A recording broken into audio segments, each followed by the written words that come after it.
በስመ አብ ወወልድ ወመንፈስ ቅዱስ አሐዱ አምላክ። በስመ አብ ወወልድ ወመንፈስ ቅዱስ አሐዱ አምላክ። በስመ አብ ወወልድ ወመንፈስ ቅዱስ አሐዱ አምላክ። በባህሪው ሞት በመንግስቱ ሽረት የሌለበት ቅድመ ዓለም የነበረ ዓለምን በካህሊነቱ የፈጠረ ይህንን ዓለም በቸርነቱ የሚመግብ ቅዱስ እግዚአብሔር ፈጣሪያችን በሀብት ስቦ በረድኤት አቅርቦ በዚህ ቅዱስ ቦታ ስለሰበሰበን ስለ ቸርነቱ ሁሉ ስሙ የተመሰገነ ይሁን።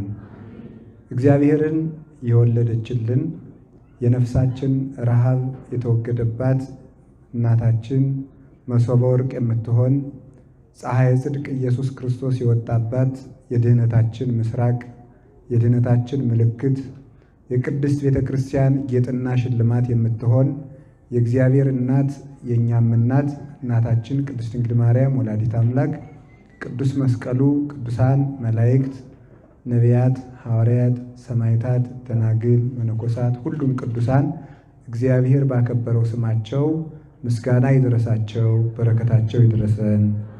ካልዕ ክብሩ ለፀሐይ ወካልዕ ክብሩ ለወርህ ካልዕ ክብሮሙ ለከዋክብት።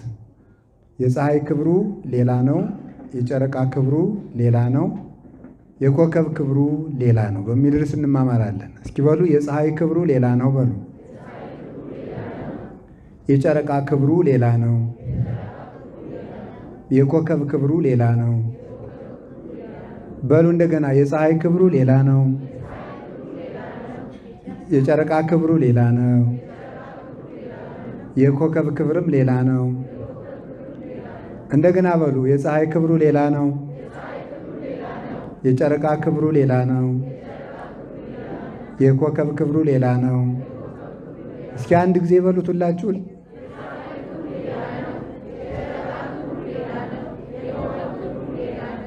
አዎ የሐዋርያው የቅዱስ ጳውሎስ መልእክት አንደኛ ቆሮንቶስ ምዕራፍ 15 ቁጥር 41 ላይ ያለው ቃል ማለት ነው።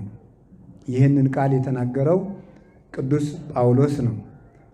ቅዱስ ጳውሎስ ሁላችሁ እንደምታውቁት በቅድስት ቤተ ክርስቲያን ውለታው ከፍ ብሎ የሚታሰብለት የቤተ ክርስቲያን ብርሃን ነው። ቅዱስ ሐዋርያ ጳውሎስ ሰናየ መልእክት ብርሃነ ለቤተ ክርስቲያን መልእክትህ ያማረ ንዑድ ክቡር ንጹሕ ልዩ የምትሆን ቅዱስ ጳውሎስ አንተ የቤተ ክርስቲያን ብርሃን ነህ ብላ ቤተ ክርስቲያን ሁልጊዜ ታመሰግነዋለች። እግዚአብሔር ከባሕሪ ጌትነቱ ከሚያስደንቀው ባሕሪው አንዱ የማንንም ውለታ የማይረሳ አመፀኛ አምላክ አለመሆኑ ነው። ዘአኮ ይእምፅ እግዚአብሔር ከመ ይርሳ ተልእኮተክሙ ይላል ቅዱስ ጳውሎስ። እግዚአብሔር አገልግሎታችሁን ይረሳ ዘንድ አመፀኛ አምላክ አይደለም ይላል። ዕብራውያን ምዕራፍ 6 ላይ ሲናገር እግዚአብሔር ለቅዱሳን ያገለገላችሁትን አገልግሎት ይረሳ ዘንድ አመፀኛ አምላክ አይደለም። እግዚአብሔር እስከ ቀዝቃዛ ውሃ ድረስ ወርዶ የማንንም ውለታ አይረሳም። አብርሃም ለእግዚአብሔር ብሎ ቢገዘር ደሙን ቢያፈስ እግዚአብሔር ለአብርሃም ብሎ ደሙን አፍሷል። አብርሃም አንድ ልጁን ለእግዚአብሔር ቢሰጠው እግዚአብሔር አንድ ልጁን ለአብርሃም ሰጥቶታል። እግዚአብሔር ውለታ የሚያስብ አምላክ ነው። ልጆቹንም በአምሳሉ ስለፈጠረን ውለታ እንድናስብ አድርጎ ነው የፈጠረን። ውለታን መርሳት ሰይጣናዊነት ነው። ውለታን የሚረሳተው የዲያብሎስ ወገን ነው። ዲያብሎስ ያን ሁሉ ነገር ተሰጥቶት እንደው እኮ ይገርማል እኮ ያደረገለትን ራሱን እግዚአብሔርን እኔ እኮ እኩል ነኝ እያለ ስለ ራሱ በማሰብ የእግዚአብሔርን ቸርነት በብርሃን ሸልሞ ፈጥሮት ያንን ክዶ ከእግዚአብሔር ጋር እስከመተካከል ድረስ ደርሶ ነበረ። እና ሰዎች ብዙ ጊዜ ውለታ እንዲረሱ የሚያደርጋቸው ለራሳቸው ክብር ከመጨነቃቸው የተነሳ ነው። ክፉ ቅናትና ምቀኝነት እንዲሁም ለራስ ክብር መጨነቅ ውለታ ቢስ ያደርጋል። ለራስ ክብር መጨነቅ ዲያብሎስ ለራሱ ክብር ስለሚጨነቅ የእግዚአብሔርን ውለታ ረስቶ ያከበረውን እግዚአብሔር ናቀ፣ ከፍ ያደረገውን እግዚአብሔር አቃለለ። በዚያ ደግሞ እግዚአብሔር እንዲወድቅበት አደረገው ማለት ነው። እና ቅዱስ ጳውሎስ ለእያንዳንዱ ክርስቲያን ሕማም መከራን የተቀበለ እንዲያውም መከራው ከመጽናቱ የተነሳ እንደ ከውስጥ ከመኳሄላ ኮንክዎሙ ለሃዌ ያለው የቅዱስ ጳውሎስ ትንቢት የተፈጸመበት ለወንድሞቼ እንደ ዓላማ ሆንኩ። ዓላማ የሚባለው ወታደሮች ተክለው ተኩስ የሚለማመዱበት የተተከለች ነገር ናት። ያችን ሊመታ ሁሉም አርበኛ እንደሚመለከታት አሕዛቡም ሕዝቡም እኛን ለሞት ይመለከተናል አለ ቅዱስ ጳውሎስ። ለሞት ይመለከተናል። እንደ ጥፍር እድፍ ሆን ይላል። ለእጅ ጣቢ ቦታ አይመርጡለትም፣ በየቦታው ይጥሎታል። ሐዋርያትንም በየቦታው ይጥሏቸው ስለነበረ እንደ ጥፍር እድፍ ሆን ይላል ቅዱስ ጳውሎስ። እንደ ግና ጨዋታ ሆን ይላል። ግናን ይሄኛው ሲመታት ቆይቶ ወይም እና ገና እንለዋለን፣ ያኛው ሌላ በትር ይዞ እንደሚጠብቃት እነ ቅዱስ ጳውሎስን በኢየሩሳሌም ደብድበዋቸው በሮም ያሉት ሌላ ዱላ ይዘው ይጠብቋቸዋል። በሮሚያ ደብድበዋቸው በገላትያ ይጠብቋቸዋል። በዚያ ደብድበዋቸው በፊልጵስዩስ ይጠብቋቸዋል። ይህንን ሁሉ መከራ ተቀብሎ ወንጌልን ያስተማረ ራሱን የካደ ሰውነቱ አልቆ ክርስቶስ በሱ ላይ እስኪያድር ድረስ ያስተማረ የነፍሱ ቅድስና ለስጋው የስጋው ቅድስና ለልብሱ ተርፎ ልብሱ ተቆርጦ ሂዶ ሙት ያነሳ የነበረ ነው ቅዱስ ጳውሎስ። ይሄ ምርጥ ዕቃ አባታችን ቅዱስ ጳውሎስ የቤተ ክርስቲያን ብርሃን 14 መልእክታትን ያስተማረ እስከ 3ኛው ሰማይ ድረስ የተነጠቀ ክርስቶስ ፍጹም ያደረስበት። እንዲሁም አንድ የቤተ ክርስቲያን አባት ሲናገር ጳውሎስ ማለት እስመ ዘይትናገር ቦቱ ክርስቶስ ይላል። ጳውሎስ ማለት ክርስቶስ የሚናገርበት ሰው ማለት ነው ይላል። በትክክል ልሳነ ክርስቶስ ማለት ነው። የክርስቶስ አንደበት ማለት ነው። ዲያብሎስ የሚናገርባቸው ሰዎች አሉ፣ እግዚአብሔር የሚናገርባቸው ሰዎች አሉ። ዲያድርስ የሚባል መናፍቅ አለ። ክፋት ሁሉ ከሱ የሚገኝ ማለት ነው። እሱም ምን ብሎታል ቅዱስ ቄርሎስ? እስመ ጎስዐ ቦቱ ዲያብሎስ አቡሁ ይላል። አባቱ ዲያብሎስ እፍ ያለበት ሰው፣ ክርስቶስ እፍ ያለበት ሰው የክርስቶስና የክርስቶስ የሆኑትን ሁሉ ክብር እንደሚናገረው ዲያብሎስ እፍ ያለበት ሰው ደግሞ ክርስቶስንም የክርስቶስንም ወገኖች ሁሉ በማቃለል ዕድሜውን ይጨርሳል። እንደዚህ ነው ማለት ነው። የክደት አረቂ ያሰከረው ሰው ክፉ ነው ይላል ቅዱስ ቄርሎስ። አረቂ ካሰከረው ክደት ያሰከረው ይበልጣል። አረቂ ያሰከረው ሰው በእንቅልፍ ይለቀዋል፣ ግን እንዳትጠጡ። በእንቅልፍ ይለቀዋል። ክደት ያሰከረው ሰው ግን ተኝቶም ይክዳል፣ እየበላም ይክዳል፣ እየሰጡትም ይክዳል። ምንም ሊመልሰው አይችልም፣ አይምሮው ታውሯልና። እና ቅዱስ ጳውሎስ ግን እግዚአብሔር የሚናገርበት ልሳኑ ያማረ ምርጥ ዕቃ የሚያሰኘው በዚህ ዓለም ጥሩ ዕቃ ተብለው የተጠሩት 1-3 ሰዎች ናቸው፣ ብዙ የሉም። ምርጥ ዕቃ ተብለው የተጠሩት አንደኛዋ ድንግል ማርያም ናት። እግዚአብሔርን የያዘች ዕቃ፣ ምርጥ ዕቃ፣ ለእግዚአብሔር የበቃች ዕቃ፣ አደራ የምታወጣ ማይምንት ለዘኢያገምርዎ ሰማያት ወምድር ይላታል ቅዱስ ኤፍሬም። ሰማይና ምድር የማይችሉትን አምላክ ለመወሰን የታመነች ሔዋን የበለስ አደራ እንኳን ለመወሰን አልቻላት ብሎ ነበር እናታችን። ድንግል ማርያም ግን አምላክን ባደርነት ለመወሰን የታመነች። ሰው እኮ ለልጅ እናትነት አልታመን ብለዋል። ድንግል ማርያም ለአምላክ እናትነት የታመነች ናት። ለትልቅ አደራ የታመነች የታጨች እሷ ናት። እና ምርጥ ዕቃ ያሰኛታል። ምርጥ ዕቃ ጸዋሪተ እግዚአብሔር፣ እግዚአብሔርን በከንፈር ለመሳም፣ በእጅ ለመታቀፍ፣ በጀርባ ለማዘል፣ በማህፀን ለመወሰን፣ ጡት አጥብቶ ለማሳደግ የታመነች ማለት ነው።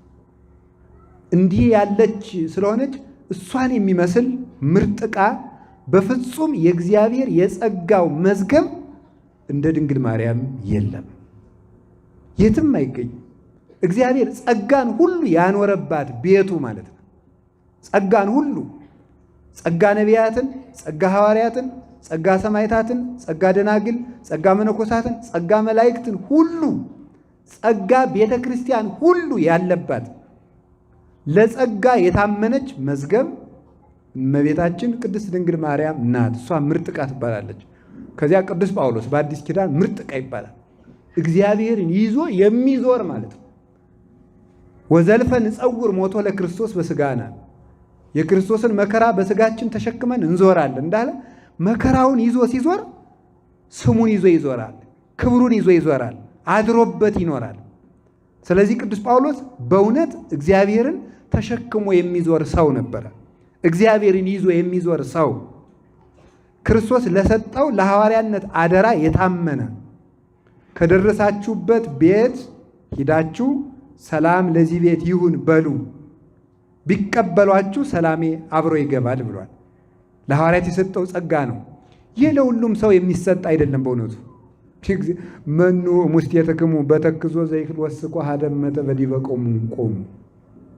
ከእናንተ መካከል በቁመቱ ላይ ተጨንቆ አንድ ክንድ መጨመር የሚቻለው አለን ይላል። የለም። እስቲ እግዚአብሔር ከሰጣችሁ ቁመት ላይ ተጨናነቁና አንድ ክንድ ጨምሩበት። ይቻላል? እስኪ እንደው የኔ ጆሮ ጠበብ ያለች ናት ብላችሁ ትንሽ ሴንቲሜትር ጨምሩበት። ይቻላል? አሁን ግን በሰርጀሪ ሳይቻል አይቀርም። እናንተ እኮ የማታረጉት የለም። የከተማ ሰው አስቸጋሪ እኮ ነው በእውነቱ ማለት ነው። አይቻልም። የሰጠን ዘንድ ነው። ይሄንን ምንድነው? አሁን እግዚአብሔር ቁመት ሰጥቷል። ከዚህ በላይ አንድ ክንድ መጨመር አትችልም። ምን ማለት ነው? እስከዚህ ሁን ብሎ ሰጥቷል። ከዚህ በላይ አንተ እኔ እችላለሁ ብለህ ጸጋን መጨመር አትችልም። እስከዚህ ስፋ፣ እስከዚህ ኑር ካለ እስከዚያው ኑር ብለውን አባቶች ጌታችን ኢየሱስ ክርስቶስ የነገረን። ተጨንቆ አንድ ክንድ መጨመር የሚችል እንደውም አባቶቻችን አንድ ክንድ የተባለች ክህነት ናት ይላሉ። ቁመት መደበኛው ቁመት ክርስቲያንነት ነው። የመላው ክርስቲያን ሕይወት ቁመት ተብሏል። ከቁመት በላይ አንድ ክንድ የተባለች ግን ክርስቲያኖችን የምታጸድቅ ከእምነት በላይ የምትሆን እምነትን የምትመራ ክህነት ናት። ከእናንተ በቁመቱ አንድ ክንድ መጨመር የሚችል ማን ነው? ማለት እኔም ለክህነት እበቃለሁ ብሎ ካህን መሆን የሚችል ማን ነው? አይቻልም። ይህን ነው ጌታ ያስተማረ እና ቅዱስ ጳውሎስ ግን ለዚህ ክብር የተመረጠ አባት ነው። የቅዱስ ጳውሎስ በረከቱና ረድኤቱ ይድረሰን። ፍጹም አዛኝ መምህር ነው። ፍጹም ለክርስቶስ የሚቀና መምህር ነው። ፍጹም ለወንጌል ያልሆነው የሌለ መምህር ነው። አሁን እንደው አንዳንድ ጊዜ ቅዱስ ጳውሎስ ቢኖር ኖሮ እንዳንል መጽሐፎቹ አሉ። ይጨንቀናል እኮ የሚመጣው ሁሉ ሲመጣ አንዳንድ ጊዜ በእውነቱ ማለት እነዚያ በቆሙበት ሁላችን ስናፋችልበት ያስደንቃል። ፍጹም አዝኖ የሚያስተምር ነው እንጂ በሕግ የሚያስተምር ሰው አልነበረም። ቅዱስ ጳውሎስ ራርቶ የሚያስተምር በእስራኤል በጣም ቅዱስ ጳውሎስ ከሚያስደንቀኝ አንዱ በእስራኤል ባህል ሰው ሲታመም የታመመውን ሰው የጸናበትን እየወሰዱ እቤት ይዘጉታል። አንድ ቤት ይዘጓቸዋል። እዚያ ሲዘጓቸው እነዚያን ለመስበክ ቅዱስ ጳውሎስ እቅድ አወጣ። አሁን መቼስ ሆስፒታል ሄዶ ሰዎችን ንስሐ ግባ ይባል ነገር ኧረ ለራሴ በሽታዬ ንስሐ ነው የሚል ሰውየው ምን ተብሎ ይሰበካል? ክርስቶስን ግን እንዲያውቁ ፈለገና ሂዶ እኔም ታምሜያለሁ ብሎ ተኛ። አሞኛል ብሎ ውጋት ያዘኝ ብሎ ያቃስታል እያለ ማለት ነው። ኋላ ጥቂት ቀን ሰንብቶ እንዲው እኮ ይገርማል። ኧረ ክርስቶስ የሚባል መጥቷል አሉ፣ ድውይ የሚፈውስ በእሱ ማንና ይፈውሳል? ከፈወሰ እንግዲህ ከአንተ በላይ የጸናበት አለ? እስቲ አንተን ይፈውሳሉ። አምኛለሁ ሲል ወዲያው ያልታመመውን ወገቡን ክርስቶስ ለታምራት ምልክት እንዲሆንለት ቋ አደረገለት። እዚያ በኋላ ወገቡ እየጮኸ ጎባጣ እንደሚቀና ተነሳ። በትክክር እንደታመመ አድርጎለት ለወንጌል ያደረገው ስለሆነ እዚያ በኋላ እኛም በጳውሎስ አምላክ አምነናል ብለው መልሷቸዋል። ስለዚህ ምን አለ? ለታመሙት እንደታመመ ሆንኩላቸው፣ ለታሰሩት እንደታሰሩ ሆንኩላቸው፣ ለወንጌል ሁሉን እሆናለሁ ብሎ የተናገረ ጣዖት በሚመለክበት ሀገር ሂዶ የጣዖት አምላኪዎችን ልብስ ለብሶ አብሮ እየሰገደ አቴና ሂዶ ሲያስተምር የማይታወቀው አምላክ ለፀሐይ አምላክ፣ ለጨረቃ አምላክ፣ ለዝናብ አምላክ፣ ለክረምቱ አምላክ፣ ለበጋው አምላክ ብለው እንደገና ደግሞ ድንገት የማናውቀው አምላክ ብለው የማይታወቅ አምላክ ብለው ታፔላ ጽፈው ሲሰግዱ ያን የማይታወቀውን አምላክ እኮ አወቅኩት ሲሰግድ ቆይቱ ማን ይባላል? ክርስቶስ ብሎ አስተምሮ የመለሰ አባት ነው። የቅዱስ ጳውሎስ አምላክ በወንጌል የሚቀልዱትን ሁሉ ያሳርፍልን። ቅዱስ ጳውሎስ ወንጌልን በሚሰብክ ጊዜ ብዙ ሰው ነበር የሚሰብክ። ታስሮ ሲታሰር ደግሞ ምን ያደርጋሉ? በቅዱስ ጳውሎስ ላይ መከራ ለማጽናት ብለው ወንጌል የሚሰብኩ ሰዎች ነበሩ። እንዲያው እኮ ይገርማል። ምክንያቱም የታሰረ በወንጌል ስለሆነ እሱ ሲሰብክ ደግሞ ምን እንዲባል ነው? ይሄው ዛሬም የእሱ ተከታዮች ነገሩን አላቆሙም ተብሎ እስራት እንዲጨመርበት የማያምኑትን ወንጌል ጳውሎስን ለማሳሰር ይሰብኩ ነበር። ዛሬ እኮ የማያምኑትን ወንጌል እኮ የሚሰብኩ ሰዎች አሉ። የማያምኑትን ወንጌል ማለት ነው። ለሕዝብ ወንጌላዊ ለመምሰል መጽሐፍ ቅዱስን የማያምኑትን የማይመለከታቸውንም የማይመለከቱትን ወንጌል ጥቅሱን ብቻ አንጠልጥለው የሚመጡ ሰዎች አሉ። ምን አለ ቅዱስ ጳውሎስ? ጳውሎስን ይንደደው ብለው የሚሰብኩ ሰዎች አሉ። በመከራዬ ላይ መከራ ሊጨምሩብኝ ወንጌል የሚሰብኩ ሰዎች አሉ። በቅናት ወንጌል የሚሰብኩ ሰዎች አሉ። በዚያም በዚህም ብሎ ክርስቶስ ይሰበካልና ደስ ብሎኛል ይላል። እሱ ግን በመከራዬም ፈጣሪን አመሰግነዋለሁ ይላል። አንዳንዶቹ ደግሞ የፊልጵስዩስ ሰዎች እሱ በሮም ታስሮ ሳለ ሳንቲም አዋጥተው ከታሰረበት ስለጠየቁት እኛም እንደ ቅዱስ ጳውሎስ ሳንቲም እንዲሰጠን ብለው ስብከት የጀመሩ ሰዎች ነበሩ። እነዚህ ሁሉ ማለት ወንጌልን መባያ ሕግ አደረጋችኋት ያላቸው ለዚህ ነው። መባያ ሕግ በስብከት ማባበል አልመጣንባችሁም ይላቸዋል ቅዱስ ጳውሎስ። በስብከት ማባበል አልመጣናችሁም። በስብከት ማባበል ማለት ለሕዝብ የማይጨበጥ ተስፋ እየሰጡ ሕዝብን ከተስፋ የሚያወጡ ሰዎች ናቸው። የማይጨበጥ ተስፋ እየሰጡ የማይሆነውን ትሆናለህ፣ የማይደርስበትን ትደርሳለህ እያሉ የማይጨበጥ ተስፋ የሚሰጡ የስብከት አባባዮች ይባላሉ። ወደ ልዩ ወንጌል የሚወስዱት እነዚህ ነበረ ቅዱስ ጳውሎስ ውቅወሙ ለከለባት ያላቸው፣ ውሾችን እወቁባቸው ያላቸው። ውሾችን እወቁባቸው፣ ከሆዳቸው ምስጢር የማያድሩትን መልሰው ወደ ጥፋታቸው የሚመለሱትን እወቁባቸው ብሎ ውቅወሙ ለገበርተ እኪት፣ ክፉ ሰራተኞችን እወቁባቸው ያለን እነዚህ ነበረ። ፊልጵስዩስ ምዕራፍ 3 ላይ ያሉ ማለት ነው። የቅዱስ ጳውሎስ በረከት ይደርብን። አንደኛ ቆሮንቶስ እግዚአብሔር ሰውን ያውቃልና ማንን በማን እንደሚመልሰው ስለሚያውቅ ቆሮንቶስ በጊዜው የነበረች ፈላስፎች ብዙ ጊዜ የኖሩባትና በጊዜው ንግድ የበዛባት የንግድ ከተማ የነበረች ለመንገድ የተመቸች ወዲያ ወዲህ የሚለው ሁሉ የሚገናኝባት ስለሆነ ሕዝቡ በእውቀቱ የሚመካ ሕዝብ ስለነበረ እሱ ደግሞ 46ቱን ብሉይ ኪዳን የተማረ ሰው ቅዱስ ጳውሎስ ጸጋም የብሉይ ኪዳን እውቀትም ከገማልያል ስር የተማረ ስለነበረ ለዚህ የሚበቃ ቅዱስ ጳውሎስ ነው ብሎ ጌታ እሱን ሰዶ አስተምሯቸዋል።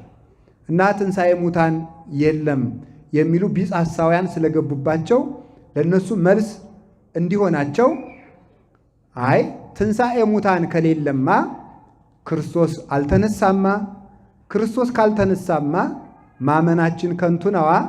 አንተ የቆሮንቶስ ገበሬ ትንሣኤ ሙታን ከሌለ አንተ የምትዘራው ስንዴ ፈርሶ በስብሶ እንደገና 30፣ 60፣ 100 ፍሬ አፍርቶ የሚነሳ ከሆነ በእግዚአብሔር አርአያና አምሳል የተፈጠረ ክቡር የሰው ልጅ እንዴት አይነሳም ትላለህ? በምንነሳም ጊዜ ሁሉም የየራሱን አካል ይዞ ይነሳል። ዘር፣ ስንዴ፣ ጤፍ፣ በቆሎ፣ ማሽላ፣ ኑግ፣ ሌላም ሰሊጥ ተዘርቶ ሁሉም የየራሱን አካል ይዞ ይነሳል። አይቀላቀልም። አንድ ላይ ተዘርቶ ሁሉም የየራሱን አካል ይዞ ይነሳል። በአንድ መሬት ተቀብረን ሁላችንም ሳንቀላቀል በእግዚአብሔር ጥበብ አውሬ ቢበላን ውሃ ቢወስደን በረሃ ላይ አውሬ በልቶን ብንቀር አሞራ ስጋችን ፍቆት አጥንታችን ተከስክሶ በየቦታው ተበትኖ ሌላው ቀርቶ አጥንታችን ተቃጥሎ አመድ ሁነን ብንዘራ እንኳን እግዚአብሔር አካላችን በአካል በአምትንት ባይጽምት በአስራው በጅማት አጽንቶ እንደገና ሰብስቦ ሰው ያደርገናል። መጀመሪያም ከአፈር ነው የፈጠረን፣ ኋላም ደግሞ አፈር የሆነውን ሰው ያደርገናል። እንደገናም የየራሳችን አካል ይዘን እንነሳለን። ሰው ሁሉ የየራሱን ስራ ይዞ ይነሳል። የየራሱን ስራ የሰራውን ስራ ተሸክሞት ይነሳል እና ሁላችንም የየራሳችን አካል ይዘን እንነሳለን። በየክብራችንም እንነሳለን። አንድ ቀን እንነሳ እንጂ የምንነሳው ግን በየራሳችን ክብር ነው። አንዱ በሌላው ክብር አይነሳም። የየራሱን ክብር ይዞ ነው የሚነሳው። ክብር አይቀላቀልም። ባለ 30ው የባለ 60 ክብር ይዞ አይነሳም። ባለ 60ው የባለ 100 ክብር ይዞ አይነሳም። ሁሉም በየክብሩ ይነሳል። 1 ዲናር ይሰጠዋል። በሰርክም የመጣ በቀትርም የመጣ በ9 ሰዓት የመጣ በማለዳም የመጣ በልጅነቱም ያመነ ቆይቶም ያመነ በእርጅናውም አምኖ የሞተ ለሁሉም 1 ዲናር፣ 1 ዋጋ፣ 1 የዘላለም ሕይወት፣ 1 መንግሥተ ሰማያት ይሰጠዋል። የምንነሳበት ክብር ግን የተለየ ክብር ነው። ይህም በምን ማስረጃ ታስረዳናለህ ሲባል ቅዱስ ጳውሎስ የፀሐይ ክብሩ ሌላ ነው፣ የጨረቃ ክብሩ ሌላ ነው፣ የከዋክብት ክብሩ ሌላ ነው።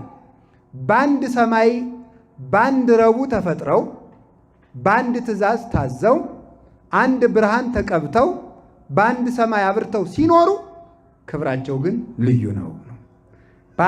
በአንድ ዕለት ተፈጥረዋል በሉ። በአንድ ረቡዕ ተፈጥረዋል በሉ። አይዟችሁ። በአንድ ረቡዕ ተፈጥረዋል። በአንድ ትእዛዝ ተፈጥረዋል። በአንድ ሰማይ ያበራሉ። በክብር ግን ምን ይላሉ? በሉ እንጂ ንገሩኝ። በክብር ምን ይላሉ? አንድ ጊዜ በሉ፣ ጨምሩ። አዎ ያዙ። ይሄን እንዳትረሱ እንግዲህ ማለት ነው። በምን ይኖራሉ? በስንት ሰማይ በስንት ትእዛዝ ተፈጠሩ? በክብር ግን ምን ይላሉ? ይለያያሉ። ይህንን ነው መያዝ። እሺ፣ ይህንን ነው የምናየው። ኋላም እየክብራችን እንድነሳ ክብር ይስጠን መድኃኒዓለም። ይህንን ካልን ምንድን ነው ይህንን ያመጣ ነው? በአጭር ቃል ፀሐይ፣ ጨረቃ፣ ከዋክብት ምንድን ናቸው ነው? ሰማይ ምንድን ነው? ይህን ብቻ ነው የምናየው። ሰማይ እንግዲህ እግዚአብሔር ፀሐይ፣ ጨረቃ፣ ከዋክብትን የፈጠራቸው መቼ ነው ካላችሁኝ፣ ረቡዕ ነው የፈጠራቸው። እግዚአብሔር እሁድ ፍጥረትን ጀምሮ ቅዳሜ ለእሁድ ሌሊት 7 ፍጥረት ፈጥሮ ጨለማንም ጨምሮ መላእክትን ግን ሲነጋ ፈጥሯቸዋል። ከዚያ በኋላ ብርሃንን ፈጥሯል። ከዚህ እስከ ብሩህ ሰማይ የሚባለው ከዚህ በላይ ያሉት 7 ሰማያት ናቸው። ከዚህ እስከ ብሩህ ሰማይ እስካለው ሰማይ ድረስ ውሃ የሞላ ነበረ። ከዚያ በኋላ እግዚአብሔር ለይትጋባ ማይ ውስተ ምዕላዲሁ ብሎ ውሃውን በየቦታው ሰበሰበው። ማክሰኞ የሚሰራው ስራ ስለነበረው ሰኞ አስቀድሞ ውሃውን ሰበሰበ። ውሃውን አንዱን ከዚህ ከምናየው ሰማይ በላይ ሰቀለው። ከዚህ ከምናየው ሰማይ በላይ የሰቀለውን ውሃ ሐኖስ አለው። ሐኖስ ማለት ተሐዋኪ ማለት ነው፣ ወይም ብጽብጽ ማለት ነው፣ የሚታወክ ማለት ነው። የሚገማሸር ተባዕታይ ይለዋል አባቶቻችን። በወንድ ይመስሉታል። ወንድ ምንድን ነው? ጀብደኛ አይደለ? አዎ፣ ይሄ መግረሽረሽ፣ መደባደብ፣ መቆጣት፣ ማዘዝ የሚወደው ወንድ ነው እና በዚያ ይመስሉታል። ያ ረግቶ አይቀመጥም። ግን ሰማይ ለብቻው ወደዚያ ወደ አንዱ ሰማይ እንዳይሄድ ምን ያደርገዋል? ልክ ባቢል የሚባል ነፋስ እንደ ብራና ውሃውን ወጥሮ እንዲይዘው አድርጎ አስቀምጦታል እግዚአብሔር። እንግዲህ እንደምታዩት ውሃ በገበታ መቀመጥ የሚችለው ገበታው ምን ሲሆን ይመስላችኋል? ወደ ላይ ሲዞር ነው? ወደ ታች ሲዞር ነው? እንግዲህ በከተማ አላውቅም። በእኛ በገጠሩ ወደ እናንተ በቧንቧም አይሆንም እኮ ውሃ ሽቅብ ይፈሳል አይፈስም ሲባል በአዲስ አበባ በቧንቧ ይፈሳል አሉ አንዱ። ለምክር ሲባል ለምክር የተባለውን ውሃ ሽቅብ አይፈስም እንጂ ሲል አይ በአዲስ አበባ በቧንቧ ይፈሳል ብሏልና ውሃ ሊይዝ የሚችለው ወደ ፊቱን ወደ ታች ዞሮ ነው፣ ገበታው ወደ ላይ ዞሮ ነው። እግዚአብሔር ግን ጥበበኛ አምላክ መሆኑን ለማስረዳት ሰማይ ፊቱን ወደ ታች ነው ወደ ላይ ነው የዞረው። ወደ ታች ዞሮ ውሃ ይዟል በላዩ ማለት ነው። ይህ ድንቅ ጥበቡ ነው ይላል ቅዱስ ዮሐንስ አፈወርቅ። ድንቅ ጥበቡ ነው። ውሃውን በላይ አድርጎ ተሸካሚ በታች አዞሮታል። እንደዚህ አድርጎ አስቀመጠው። አንድ ውሃ ሐኖስ ነው። አንዱን እጅ ውሃ አረጋና ጠፈር አደረገው። እግዚአብሔር ቻል ካለው የማይችል የለም። አርግቶ እንደ ከድንጋይ ይልቅ አጠንክሮ ይሄ የምናየው ሰማይ ውሃ ነው፣ ከውሃ የፈጠረው ነው። ውሃ ነው ግን ደረቅ ነው። ውሃውን ምን አድርጎታል? ከድንጋይ ከአጥንት አጠንክሮታል። በዚህ ይሄን ለምንድን ነው የፈጠረው? ያኛው ሐኖስ እንዳይንጠበጠብ ነው። ያንን ውሃ ፍጥረት እንኳን ፈሶበት አንድ ጊዜ ቢያየው በድንጋጤ ብቻ ይሞታል፣ በመደንገጥ ብቻ። እንደገና ደግሞ የፀሐይ ከፍተኛው የሙቀት ክፍሏ ወደ ላይ ስለሚላክ ጠፈርን እንዳትቀደው በላይ ውሃ ጥዶበታል። እንደ ድስት ማለት ድስት ባዶውን ቢጣድ እንደሚሰበረው ማለት ነው። እግዚአብሔር ቸር ስለሆነ ወደ ምድር የሚላከው የፀሐይ ብርሃን በጣም ጥቂቱ ነው የሚላከው። እናንተ ምንድን የምትሉት? ኦዞን የምትሉት፣ እኛ ደግሞ ምዕዛረ ፀሐይ የምንለው የፀሐይ ወንፊት ማለት ነው። ፀሐይ ብርሃኗ ተመጥኖ የሚወርድበት ነው። ያንን የሚከፍት እና የሚዘጋ መልአክ አለ። አሁን ስንት ወንፊቶች ቢከፈቱ መጠነኛ ብርሃን ያስፈልጋል። ማለዳ ስንት ይከፈት፣ 6 ሰዓት ስንት ይከፈት የሚለውን የሚመጥን መልአክ አለ። ከፍተኛውን ግን ወደ ጠፈር ይልከዋል። እንዳትሰብረው ደግሞ በላይ ሐኖስን ጥዶበታል። ፈሶ እንዳያጠፋን ደግሞ ይህንን ጠፈር ጋርደዋል። ከዚያ በኋላ እግዚአብሔር ምን አደረገ? ሰኞ ምድር ውሃ ረግቶባት ስለነበረ ውሃውን ሰበሰበለን። አንዱን ከምድር በታች አደረገው። አሁን አንዲት ጠጠር ወደ ውሃ ስንወረውር ትሰጥማለች። ግን ይሄ ሁሉ ዓለም የተኛው ግን ከውሃ ላይ ነው። ለምን እንደማንሰጥም እግዚአብሔር ብቻ ነው የሚያውቀው። ዘአጽና ለምድር ዲበ ማይ፣ ምድርን በውሃ ላይ ያጸና ይላል ቅዱስ ዳዊት። ምድርን በውሃ ላይ ያጸና እግዚአብሔር ለማይችል ነገር የሚቻል ነገር እንደሚሰጠው ውሃ ምድርን ከነጓዟ ተሸክሞ በመኖሩ ይታወቃል። እንደ ውሃ ብጽብጽ የሆን እንኳን ብንሆን እግዚአብሔር ካለ የማንችለው ነገር የለም፣ ይቻላል።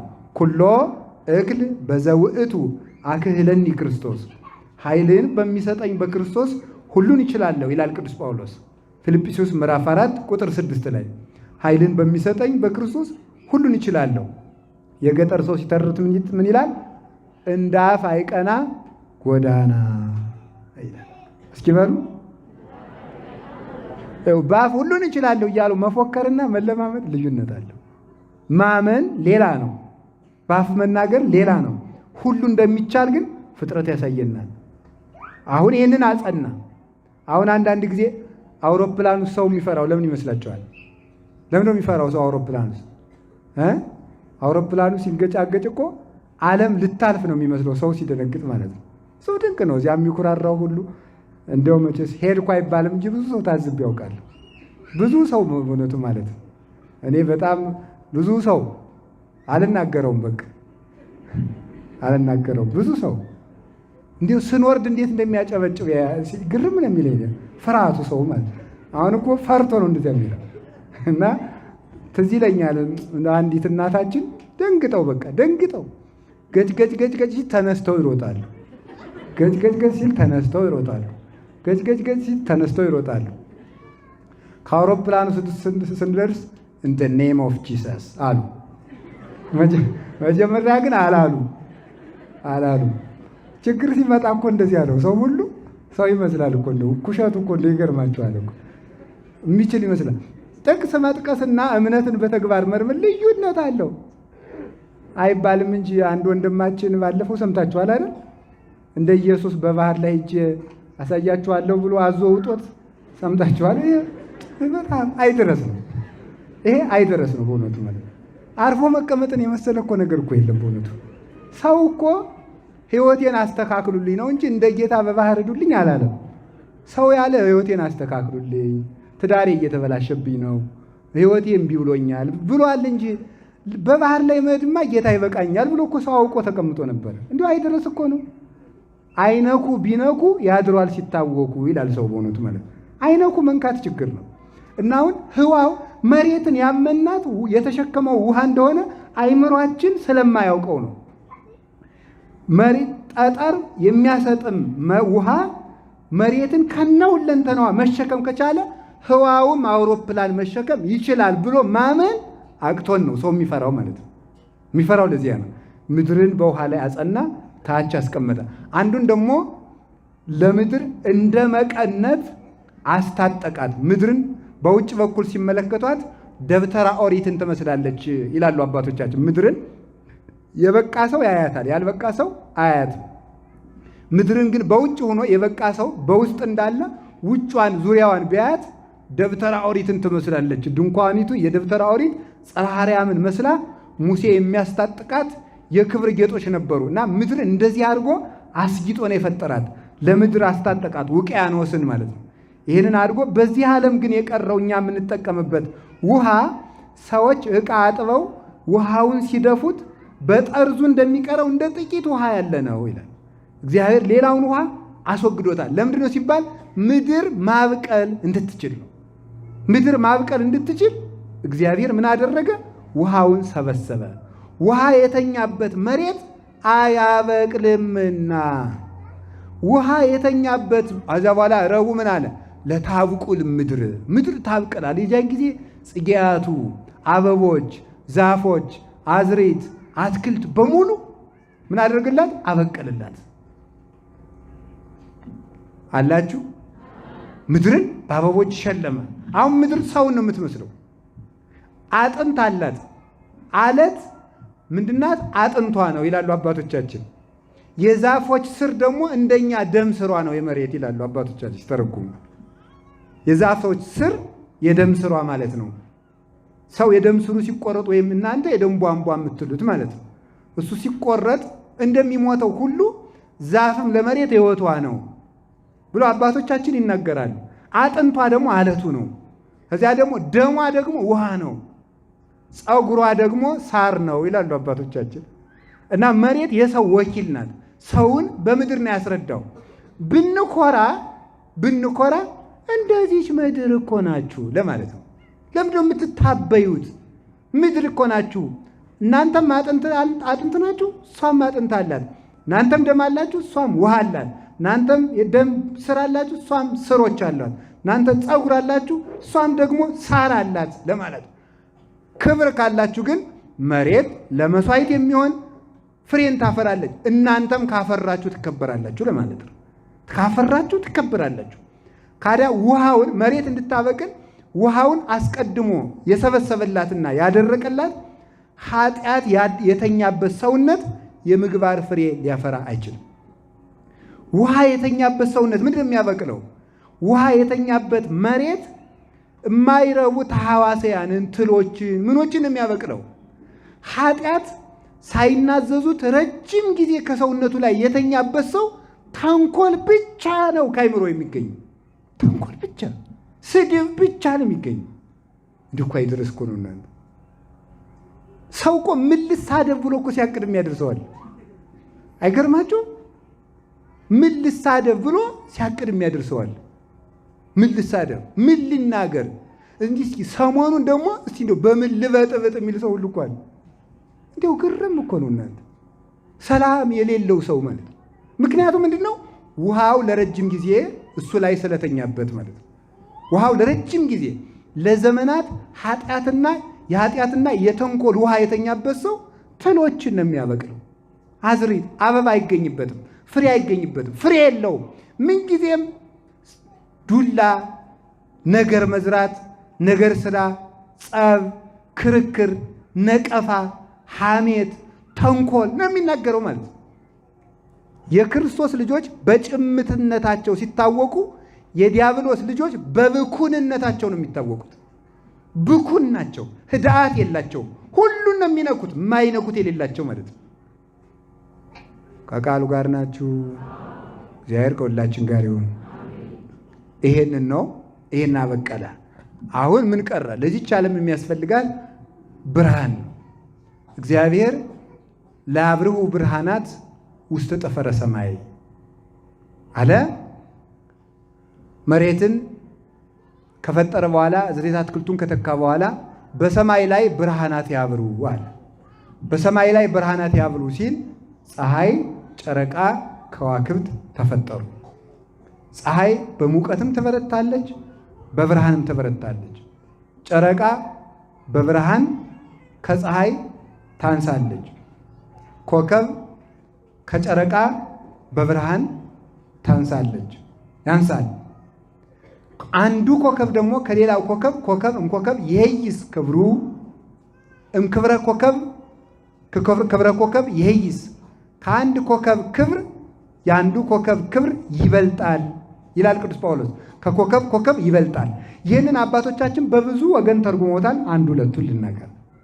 አንደኛው ሰማይ የተባለች ቤተ ክርስቲያን ናት። እስኪ በሉ ሰማይ ማናት? ንገሩኝ፣ ማናት? በጣም ጥሩ። ለምን ሲባል ሰማይ ለምንድን ነው የተባለችው? ሰማይ ሲባል የእግዚአብሔር መንግስት ስለሆነች ነው። የእግዚአብሔር መንግስት ስለሆነች ነው ቤተ ክርስቲያን ሰማይ። ታስታውሱት እንደሆነ መጽሐፍ ቅዱስ ታነቡ እንደሆነ የእኔ መንግስት ከዚህ ዓለም አይደለችም። ይህን ጥቅስ እንግዳችሁ አይደለም፣ መቼም ታውቁታላችሁ። የእኔ መንግስት ከዚህ ዓለም አይደለችም። ዮሐንስ ወንጌል ምዕራፍ 18 ላይ ጲላጦስ አንተ የአይሁድ ንጉሥ ነህ አለው። አይ አንተ ትቤ አንተ ነህ እንደዚያ የምትለኝ። ምን ማለቱ ነው ጌታ? አይሁድ በጣም አይሁድ ይሁዳ የምትባለው በተለይ ኢየሩሳሌም አካባቢ ሰማርያንም ሳይጨምር ነው። በተለይ በብሉይ ኪዳን አጠራር እና የአንዲት አውራጃ ንጉሥ የምታደርገኝ አንተ ነህ ማለቱ ነው። አንተ ነህ። እንዴት የዚች ብቻ የምመስልህ ለአንተ ነው፣ እኔ አይደለሁም። መንግሥቴስ ኢኮነትም ዝንቱ ዓለም፣ የእኔ መንግሥት ከዚህ ዓለም አይደለችም ማለት የዚህ ዓለም ሰው አይሽራትም፣ የዚህ ዓለም ሰው አይሽራትም። ምስጢሩ ግን ይላሉ መንግሥት የተባለች የእግዚአብሔር መንግሥት የምትባል ቤተ ክርስቲያን ናት። መንግሥቴ ከዚህ ዓለም አይደለችም ያለው ቤተ ክርስቲያኔ ምድራዊት አይደለችም ማለት ነው። ቅድስት እናታችን ኦርቶዶክሳዊት ተዋሕዶ ቤተ ክርስቲያን በዘመናት በሚፈጸሙ ችግሮች ሁሉ መሃል ሳትጠፋ የምትኖርበት ምክንያት የእግዚአብሔር መንግሥት ስለሆነች ነው። እንዲያውም እግዚአብሔር በቤተ ክርስቲያን ላይ ዲያብሎስ የሚያመጣውን ሁሉ የችግር አይነት ዲያብሎስ ያለውን ችግር ሁሉ እስኪጨርስ ድረስ እግዚአብሔር ዝም የሚለው የእግዚአብሔር አሸናፊነትና መንግሥት ከዲያብሎስ ኃይል ሁሉ በላይ ሆኖ ቤተ ክርስቲያን እንደሚጠብቃት ለማስተማር ነው። ለምን አሁን ዲያብሎስ ቤተ ክርስቲያንን ለመፈተን ያልተጠቀመው ውስጥ ያላለቀበት ምን አለ? ፖለቲካን ይጠቀማል፣ ገንዘብን ይጠቀማል፣ ዝሙትን ይጠቀማል፣ ፍልስፍናን ይጠቀማል። ሁሉንም ተጠቅሞ ቤተ ክርስቲያንን ይጎዳታል። የዲያብሎስ እስከ ዛሬ ድረስ ዲያብሎስ አለው ከሚባለው መሳሪያ ወደ ቤተ ክርስቲያን ያልተጠቀመው ምንም የለም። ግን እግዚአብሔር ያን ሁሉ ነገር ሲደረግ ለቤተ ክርስቲያን ዝም የሚለው ቤተ ክርስቲያን ከዲያብሎስ አቅም በላይ ሆና እንደምትኖር ለልጆቹም ለመንገር ተስፋችን እንድናውቅ ለዲያብሎስም ደግሞ አቅሙን እንዲያውቅ ለማድረግ ነው። ስለዚህ ቤተ ክርስቲያን የእግዚአብሔር መንግሥት ትባላለች። የእግዚአብሔር መንግሥት ታዲያ በዚች ሰማይ ላይ ሰማይ የተባለች ሰማያዊት ስለሆነች ነው። ዛሬ ነው ያድርገውና ድሮ ቤተ ክርስቲያን ሩጦ የገባ ሰው አይታሰርም አይደል? ታሰራል አይታሰርም? አቤት አይታሰርም። ዛሬሳ ለምንድነው ቤተ ክርስቲያን ሩጦ የገባ ሰው የማይታደር? የእግዚአብሔር መንግሥት ናት። ቤተ ክርስቲያን የእግዚአብሔር መንግሥት ስለሆነች ነው። ጌታችን ሉቃስ 17 ቁጥር 21 ላይ ነያ መንግሥተ እግዚአብሔር ማእከሌክሙ የእግዚአብሔር መንግሥት በመካከላችሁ ናት አለ። ያቺ በመካከላችን ያለችው የእግዚአብሔር መንግሥት ቤተ ክርስቲያን ናት። መንግሥተ ሰማያት ሩጣ በዚያ ማዶ እግር ኑሯት ክንፍ ኑሯት በራ አትመጣም፣ የእግዚአብሔር መንግሥት በመካከላችሁ ናት ያለ የት አለች የእግዚአብሔር መንግሥት? አንዲቱ መንግሥቱ ቤተ ክርስቲያን ናት። በዚች ቤተ ክርስቲያን ላይ እንዲያበሩ የተፈቀደላቸው እነማን ናቸው ሲባል ፀሐይ ራሱ ኢየሱስ ክርስቶስ፣ ጨረቃ ቤተ ክርስቲያን ራሷ ደግሞ መልሳ ማለት ነው። ራሷ መልሳ ከዋክብት ሰማይታት ናቸው። አሁን ምሳሌ ሲያዛውሩ ነው። ቤተ ክርስቲያን ሰማይ ስትሆን ፀሐይ ኢየሱስ ክርስቶስ ይሆናል፣ ጨረቃም እመቤታችን ትሆናለች፣ ከዋክብት ሰማይታት ይሆናሉ። በዚች ቤተ ክርስቲያን ውስጥ ሁሉም እንዲያበሩ ተፈቅዶላቸዋል። ሁሉም እንዲያበሩ። በሰማይ ላይ ፀሐይም ተፈቅዶለታል፣ ጨረቃም ተፈቅዶላታል፣ ከዋክብትም ተፈቅዶላቸዋል። በቤተ ክርስቲያን ክርስቶስ ያበራል፣ እናቱም ታበራለች፣ ቅዱሳንም ያበራሉ። ልብ ብላችሁ ስሙ። በቤተ ክርስቲያን እግዚአብሔር ያበራል፣ ድንግል ማርያም ታበራለች፣ ቅዱሳን ያበራሉ። ብርሃናችን ግን አንድ ነው። አሁን እግዚአብሔርን ጌታችን መድኃኒታችን ኢየሱስ ክርስቶስን በቤተ ክርስቲያን ውስጥ እናመልከዋለን፣ መድኃኔዓለምን። ድንግል ማርያምን ሰአሊ ለነ ቅድስት እንላታለን፣ ስዕሏን እንስላለን፣ ታምሯን እናነባለን። ቅዱሳንን እንሰግድላቸዋል። ከዚያ በኋላ አንዱ መንገደኛ ይመጣና እያው ሲቀላቅሉት ይላል። መልስ የፀሐይ ክብሩ ሌላ ነው አትሉም እናንተ? በሉ እንጂ የፀሐይ ክብሩ ሌላ ነው በሉ እንጂ። የጨረቃ ክብሩስ ምንድን ነው? የኮከብ ክብሩስ ሌላ ነው። ክርስቶስም እናቱም ቅዱሳንም በአንዲት ቤተ ክርስቲያን ውስጥ ይኖራሉ፣ ይመሰገናሉ። የክርስቶስ ክብሩ ሌላ ነው በሉ። አሁን የእናቱ ክብር ሌላ ነው በሉ። የቅዱሳን ክብር ደግሞ ምንድን ነው? ሌላ ነው። ይሄን ለይተን ነው የምናምን እኛ ማለት ነው። እኛ ዝም ብለን ከጥጃ የባስን አይደለንም። ፈጣሪያችን በፈጣሪነቱ መድኃኔዓለምን የእምነታችን ራስ ብለን ነው የምናመልከው እሱ። እናቱን ግን የእግዚአብሔር እናት ብለን ሰአሊተ ምሕረት ብለን የመጨረሻ የምንሰጣት የታመነች የምሕረት እናት ነው የምንላት። ወይ ሰው ቁርሱን በልቶ ምሳውን በልቶ እንዲያ ብሎ ጠጥቶ መጥቶ አዳራሽ ውስጥ እኔ ልጸልይላችሁ እያለ የአምላክ እናት አትጸልይላችሁ የሚለን ነውር እኮ ነው። እናት ኧረ ተው በሕግ አምላክ ነውር እኮ ነው በእውነቱ ማለት ነው። በጣም ነውር ነው። ሀፍረተ ቢስ መሆን ማለት ነው። ሀፍረተ ቢስ በእውነት ማለት ነው።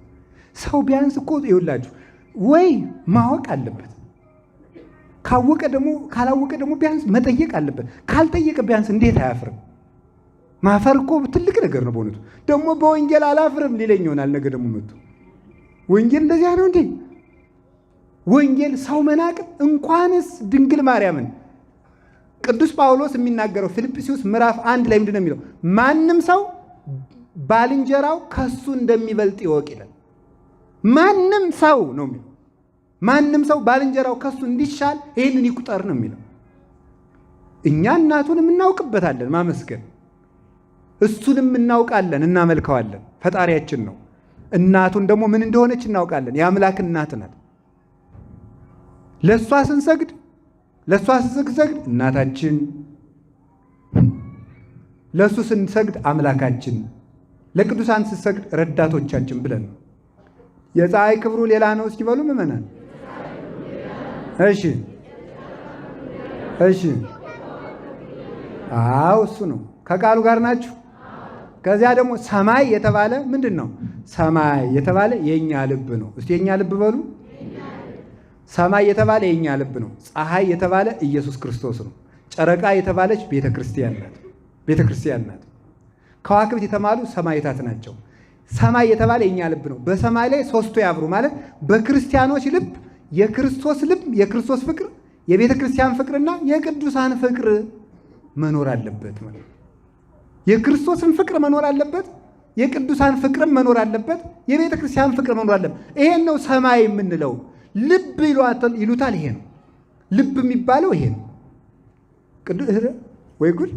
ቅዱስ ጳውሎስ እኮ የተሰሎንቄን ሰዎች ምን እንዳላቸው ብትሰሙ፣ እናንተ የተሰሎንቄ ሰዎች የመመኪያዬ ዘውድ ናችሁ ነው የሚላቸው። እስኪ በሉ በሞቴ የመመኪያዬ ዘውድ በሉ እስኪ። ኧረ ተው ጎበዝ። የተሰሎንቄ ሰዎች ለቅዱስ ጳውሎስ የመመኪያው ዘውድ ከተባሉ አክሊለ ምክህነ ብላት ምንድን ነው ነውሩ? የመመኪያዬ ዘውድ ድንግል ማርያም ብላት ምንድን ነው ነውሩ? መመኪያዬ ጋሻዬም ነሽ ክብሬም ነሽ ብላት ለእኔ ነው የምትበዛብኝ እንጂ ለእሷስ አያንስባትም። የሚበዛብን ለእኛው ነው በእውነቱ። ደግሞ እኮ ትዕቢታችን እኮ አምላክ እናቴ ብሏት እሷ እንኳን ኧረ እኔ እሱ እናቴ ባለበት እናንተ ኃጢአተኞች ልጄ እናቴ እንድትሉኝ አልፈልግም እሷ እንኳን አላለችም። እሷ ያላለችው ደግሞ እኛ ተገልብጠን እኔ ሁልጊዜ የምናገረው አንድ ቃል ላይ ልድገመው ደስ ስለሚለኝ ሲራክ እንዲህ ይላል፣ 3 አይነት ሰዎች ነፍሴን አበሳጯት ይላል። ሴሰኛ ሽማግሌ፣ ትዕቢተኛ ድሃና ንፉግ ባለጸጋ። በጣም ንፉግ ባለጸጋ፣ ሴሰኛ ሽማግሌ። እንደው ወጣቱም አልተፈቀደለትም። እንደው ቢያንስ እሱ ስጋዋሽን ነው። አሁን ሽማግሌው ምን ብለህ ነው አርፈም አትቀመጥ። ይሄ እንደግም ትዕቢተኛ ድሃ ደግሞ የለውም። ደግሞ ትዕቢቱ ደግሞ እንዳወራ ዶሮ ያለ ማለት ነው። እንዲሁ እኮ የሌለውን ማለት ነው። የሌለህን አታውቀው። ወዴት ነው እንደው ሰው ሄዶ እኔና ድንግል ማርያም እኩል ነን ሊል የሚችለው? የለም። ኮከብ ይሄይስ ክብሩ። ኮከብ ከኮከብ ይበልጣል። አንዱ ከአንዱ ይበልጣል። እንኳን ከድንግል ማርያም እኛም እንኳን እኔ ከገሌ ጋር እኩል ነኝ ማለት ኢ ክርስቲያናዊነት ነው። ኢ ወንጌላዊነት ነው። ኢ መጽሐፍ ቅዱሳዊነት ነው። እንዲያውም ምንድን ያለው ጌታችን ኢየሱስ ክርስቶስ እስመ አብ ያብየኒ አብ ይበልጠኛል ያለውን ቃል ሊቃውንቱ ሲተረጉሙት አብ ይበልጠኛል ያለ አብ ወልድን የሚበልጠው ሆኖ ሳይሆን ለአርአያነት ስለመጣ እናንተም እገሌ ይበልጠኛል በሉ እንጂ ትክክል ነኝ አትበሉ ለማለት ነው ብለው ነው የሚተረጉሙት። እገሌ ይበልጠኛል በሉ እንጂ ትክክል ነኝ አትበሉ። ጭራሽ እበልጣለሁ እንኳን እኩል ነኝ ይበልጠኛል አለ ማለት ራሱ ክህደት ነው፣ ነውር ነው። ማንም አላደረገውም። ይሄን ሐዋርያት አላደረጉትም። ኮከብ ይሄይስ ክብሩ። ሰው ሰማይ እኛ የምናውቀው ሰማይ ፀሐይ ያለው ጨረቃ ያለው ኮከብ ያለው ነው። እኛ የምናውቀው የክርስትና ልብ ክርስቶስ ያለው ማርያምም ያለችው ቅዱሳንም ያሉት ነው። ይሄ ግን ባዶ ቀፎ ነው፣ ጨለማ ነው፣ ብርሃን ያልተሳለበት ሰማይ ማለት ነው። ውሃ ብቻ የሆነ ማለት ሐኖስን ብቻ የተሸከመ። እንዲያው ሊቃውንቱ ምንድን የሚሉት ይሄ ሐኖስ የሚባለው ውሃ የእግዚአብሔር የቁጣው ምሳሌ ነው የሚሉት። የቁጣው ምሳሌ ነው። ይሄ ባዶ ሰማይ የሆነ ሰው ግን የእግዚአብሔር ፍቅር የሌለው፣ የድንግል ማርያም ፍቅር የሌለው፣ የቅዱሳን ፍቅር የሌለው ሰው ግን ባዶ ሰማይ ነው። የሚሸከመውም ሐኖስን ብቻ ነው። ይሄ ሰማይ ፀሐይ፣ ጨረቃ፣ ከዋክብት እስኪፈጠሩበት ድረስ ሐኖስን ብቻ ያንን የሚያስፈራራውን ውሃ ብቻ ተሸክሞ እንደነበረ እግዚአብሔርን የማይወድ እናቱን የማይወድ ቤተ ክርስቲያንን የማይወድ ቅዱሳንን የማይወድ ሰው የእግዚአብሔርን ቁጣ ብቻ ተሸክሞ የሚኖር ሰው ማለት ነው። ለመቅሰፍት የታጨ ራሱን ለመቅሰፍት ያዘጋጀና ያጨ ሰው ማለት ይሄ ነው። እና እግዚአብሔርን በወደድንበት እመቤታችን እንድንወዳት አምላክ ወዶ ወደ እሷ ያደረባት እስመ አፍቀረ ንጉሥ ስነኪ ንጉሥ ውበትሽን ወዶሻልና ወዷልና ተብሎ ለአምላክ ሙሽርነት የታጨች ወመነኑ ምድረ መፍትወ ይላል ቅዱስ ዳዊት። የተወደደችውን ምድር ናቁ ይላቸዋል እስራኤላውያን። የተወደደችውን ምድር ናቁ መዝሙር 105 ላይ ሲናገር የተወደደችውን ምድር ከነዓንን ናቋት። ስለ ናቋትም እግዚአብሔር መንገድ ላይ በነዘርባብ እየቀጨ አስቀራቸው። ከድንግል ማርያም በላይ የተወደደ ምድር የት ይገኛል? ፍሬ ሕይወት ኢየሱስ ክርስቶስን ይዛ የተገኘች ምድር እሷን አየት ይዛቲን ተታስተሪ ከምርውቅ ከመማይቶት ብሪት ከመፀሐይ እንደ ጨረቃ የደመቀች እንደ ፀሐይ የሞቀች ከሩቅ የምትታይ ያቺ ማናት ተብሎ የተነገረላት የግብፅን ውሃ የማትጠጣው ያቺ መልካሚቱ ምድር ዘዳግም 11 ላይ እንደ ምድረ ግብፅ ያለች አይደለችም አለ። የምድር ውሃ አትጠጣም። የግብፅ ምድር ከሰማይ ዝናብ የሚጠጣ ነው እንጂ ከሰማይ ዝናብ አያገኝም። የአባይን ውሃ ብቻ የሚጠጣ። እኔ የምሰጣችሁ ምድር እንደ ግብፅ ምድር አይደለችም፣ ከሰማይ ጠል የምትረካ ናት ብሏል ዘዳግም 11 ላይ ሲናገር። ይህ ማለት ነው የኔ እናት ድንግል ማርያም የወንድ ዘር የምታውቅ አይደለችም፣ የሰማይ ጠልን የምትረካ ናት ማለት ጠለ ምሕረት ወልደ እግዚአብሔርን ይዛ የምትገኝ ናት እንጂ ለተጠሙት ሰዎች ሁሉ የምሕረት ውሃ ልጇን ይዛ የምትመጣ ናት እንጂ የወንድ ዘር የምታውቅ አይደለችም። ያችሁም የተወደደች ምድር ናት። እንዲያው ምን ይላል ሙሴ ሲናገር ይቺ የምሰጣችሁ ምድር እግዚአብሔር አምላካችሁ አለ ከመጀመሪያው ዓመት እስከ መጨረሻው ዓመት ድረስ የሚያያት ናት ማለት እግዚአብሔር ዓለም ሳይፈጠርም ዓለምም ሲፈጥርም ዓለምም እስከሚያልፍ ድረስ የሚያያት እናቱ እመቤታችን ናት። የተወደደችው ምድር ዓለምን ሲፈጥር እሷን እያየ ይፈጠራል። ሲወለድም እሷን አይቶ የተወለደባት፣ ሲሰቀልም እሷን አይቶ የተሰቀለባት፣ ሲያርግም እሷን አይቶ ያረገባት፣ እሷ ባለችበት ሀብተ መንፈስ ቅዱስን የላከባት፣ እንደገናም ደግሞ ሲመጣ በእሷ ሥጋ የሚገለጥባት እናቱ እመቤታችን ቅድስት ድንግል ማርያም ወላዲተ አምላክ። ይችም ትባላለች የተወደደችው ምድር። የተወደደችውን ምድር ናቁ፣ እነሱም ምድረ በዳ ላይ ቀሩ። የተወደደችውን ምድር እመቤታችን የሚንቁ ሰውም እንዳይወዳት የሚያደርጉ ሰዎች በእግዚአብሔር መንግሥት ጽዋ ተርታ ዕድል ፈንታ ሳይኖራቸው መሬት ላይ ይቀራሉ። ምድር ላይ ከመቅረት እግዚአብሔር ይሰውራል። እና እመቤታችን የተወደደችው ምድር ናት። ስለ እሷ መናገር ወይ ግሩም! ስለ እሷ መናገር ስለ እግዚአብሔር መናገር ነው። አይሆንልንም እንጂ ደግሞ መናገሩ ራሱ በሆነልን ነበር።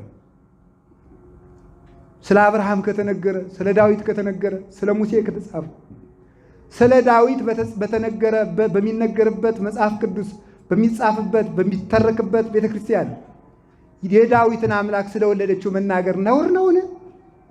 ስለ ሙሴ በሚነገርባት ቤተክርስቲያን የሙሴን ጌታ የወለደችውን ስለ ድንግል ማርያም መናገር ነውር ነውን? ስለ ነቢያት መናገር ክብር በሆነበት ቤተክርስቲያን የነቢያትን ጌታ ስለወለደች ስለ ድንግል ማርያም መናገር ነውር ነውን? ስለ ሐዋርያት መስበክ የሐዋርያትን ታሪክ መተረክ ክብር በሆነባት ወንጌል የሐዋርያትን ጌታ ስለወለደችው ስለ ድንግል ማርያም መናገር ነውር ነውን? ገንዘብ የማይጠግብ ሰው ገንዘብን እንደ ዝናብ ብታንጠበጥብለት አይጠግብም ይላል ዮሐንስ አፈወርቅ። ክፉ ሰው ስጦታን ሁሉ ቢሰጡት አያመሰግንም። አለማመስገኑ በምን ይታወቃል? አምላክን ወልዳ የሰጠችው ድንግል ማርያምን ባለማመስገኑ። ይህን ውለታን መርሳት ማለት ነው። የፀሐይ ክብሩ ሌላ ነው፣ የጨረቃ ክብሩ ሌላ ነው፣ የኮከብ ክብሩ ሌላ ነው። ሁሉም ግን በእኛ ብርሃን በእኛ ልብ ይኖራሉ። የእግዚአብሔርን ፍቅር፣ የእናቱን ፍቅር፣ የኮከቡም የቅዱሳንም ክብር። ለምንድን ነው ኮከብ የምንላቸው? ኮከብ የምንላቸው ለምን ይመስላችኋል? ጨረቃ የምንላቸው ከዋክብት የምንላቸው ለምንድን ነው? ክርስቶስም ፀሐይ ይባላል፣ እናቱ ድንግል ማርያምም ፀሐይ ትባላለች። አሁን ደግሞ ለይተን ነው እሷ አሁን ፀሐይ፣ ጨረቃ፣ ከዋክብት፣ ድንግል ማርያም ፀሐይ ትባላለች። ዮሐንስ መጥምቅ ጨረቃ ይባላል፣ ቅዱሳን ከዋክብት ይባላል። እንዴት ፀሐይ? ለምን? ቅዱስ ጳውሎስ የፀሐይ ክብሩ ሌላ ነው ሲየተናገረ የመጣው ስለ ትንሣኤ ሙታን ነው። ስለዚህ የፀሐይ ክብሩ፣ የጨረቃ ክብሩ፣ የከዋክብት ክብሩ ሲል እዚህ ላይ ምን ምናገሩ ነው? በሰማይ ላይ ፀሐይ፣ ጨረቃ፣ ከዋክብት ያብሩ ሲል በቤተ ክርስቲያን ውስጥ ክርስቶስም ቅዱሳንም ይኑሩ ማለቱ ነው። እንደገና ደግሞ ምን ማለት ነው? አይ ቅዱስ ጳውሎስ ደግሞ ለትንሣኤ በተናገረበት አንቀጹ ደግሞ ለይቶ ፍጥረት ሁሉ ይነሳል፣ ግን የፀሐይ ክብር ሌላ፣ የጨረቃ ክብር ሌላ፣ የኮከብ ክብር ሌላ ሁሉ እንደሆነ እኛም እንደየክብራችን መነሳቱን እነሳለን፣ ግን ክብራችን ግን ክብራችን ይዘን እነሳለን ብሎ በክብር እንደምንላይ ተናግሯል። ስለዚህ በጨረቃ በፀሐይ የመሰላቸው ባለመቶ ፍሬ፣ እስኪ ባለመቶ ፍሬ በሉ። በጨረቃ የመሰላቸው ባለ 60 ፍሬ፣ እስኪ ባለ 60 ፍሬ በሉ። በኮከብ የመሰላቸው ደግሞ ባለ 30 ፍሬ ናቸው ማለት ነው። የባለ መቶ ጌታ እኮ ነው ያለ። ማን ያለ? ጌታ። ምድሩ አበቀለ፣ 30 ያፈራለ፣ 60 ያፈራለ፣ 100 ያፈራለ። ባለመቶውን ባለመቶ ብለህ ትናገርለታለህ እንጂ ባለ 60 ብትል እግዚአብሔር ያከበረውን ማን ይከሰዋል? 100 ያፈራውን 60 ማለት ክደት ነው። 60 ያፈራውን 30 ማለት ክደት ነው። 30 ያፈራውን ባዶ ማለት ክደት ነው። ድንግል ማርያም ከ100 በላይ ያፈራች ናት። በእውነት ማለት ከ100 በላይ ያፈራች። ባለመቶውን እንዴት ክብር ትቀንሳለህ? እግዚአብሔር 100 የሚያፈራለ፣ 60 የሚያፈራለ፣ 30 የሚያፈራለ እያለ አንተ የለም 60 ነው ባለመቶውን ከባለ 30ው ጋር እኩል ነው እንዴት ትላለህ? አንተ 30ውን እንኳን አልጀመርከውም። ሳትጀምር ባለመቶውን ከኔ ከባለ 30ው ጋር እኩል ነው ማለት ትዕቢት ነው፣ ዲያብሎሳዊነት ነው። ባለመቶ ባለ 60 ባለ 30 አለ ብሎ ለይቶ ባለቤቱ ተነግሮናል። ስለዚህ ቅዱስ ጳውሎስ ባለመቶውን ፀሐይ አለው፣ ባለ 60ውን ጨረቃ አለው፣ ባለ 30ውን ደግሞ ኮከብ አለው። ድንግል ማርያም ከባለመቶ በላይ ናት። ባለ 60 ያፈሩ አሉ፣ ሰማዕታት ናቸው። ከዛስ ደግሞ ባለ 30 ያፈሩ አሉ፣ መነኮሳት ናቸው። በምዕመናን ብቻ ሲወርድ ደግሞ ባለ 100 ያፈሩ አሉ፣ ሰማዕታት ናቸው። መከራውን እንደ ምግብ እየተሻሙ የሚበሉት የሚቀበሉት፣ መከራ አያምልጠኝ የሚሉት ለክርስቶስ ብለው ሰማዕታት። ባለ 60 የተባሉት ደግሞ መነኮሳት ናቸው። የመነኮሳትን መከራ የሚያውቀው መነኩሴ ብቻ ነው። መቼም እናንተ መቼም አታውቁትም አይደል? መነኩሴ መሳደብ ብቻ ነው የምታውቁት። መነኩሴ አትሳደቡ፣ እውነቴን ነው፣ ነውር ነው። እንዲሁ ዝም ብሎ የማይሆንለትን ሰው ከበሮ አሉ በሰው እጅ ሲያዩት ሲይዟት እሳ አንዳንድ ቀን እንደው በጽጌ መጋረጃው ተገልጦ ሊቃውንት ሲያሸበሽቡ መርጌታ የሆናቸው አይመስላችሁ? ይመስላችኋል አይደል? እንደዚያ ይመስላል ማለት ነው። እና የመነኩሴ ክብር ዝም ብሎ ቀሚሱን አድርጎ ቆቡን አድርጎ እንደው በዚህ በአዲስ አበባ ጀርቀቅ ሲል እንዲሁ ዝም ብሎ በዓለሙ የሚኖር ይመስላችኋል?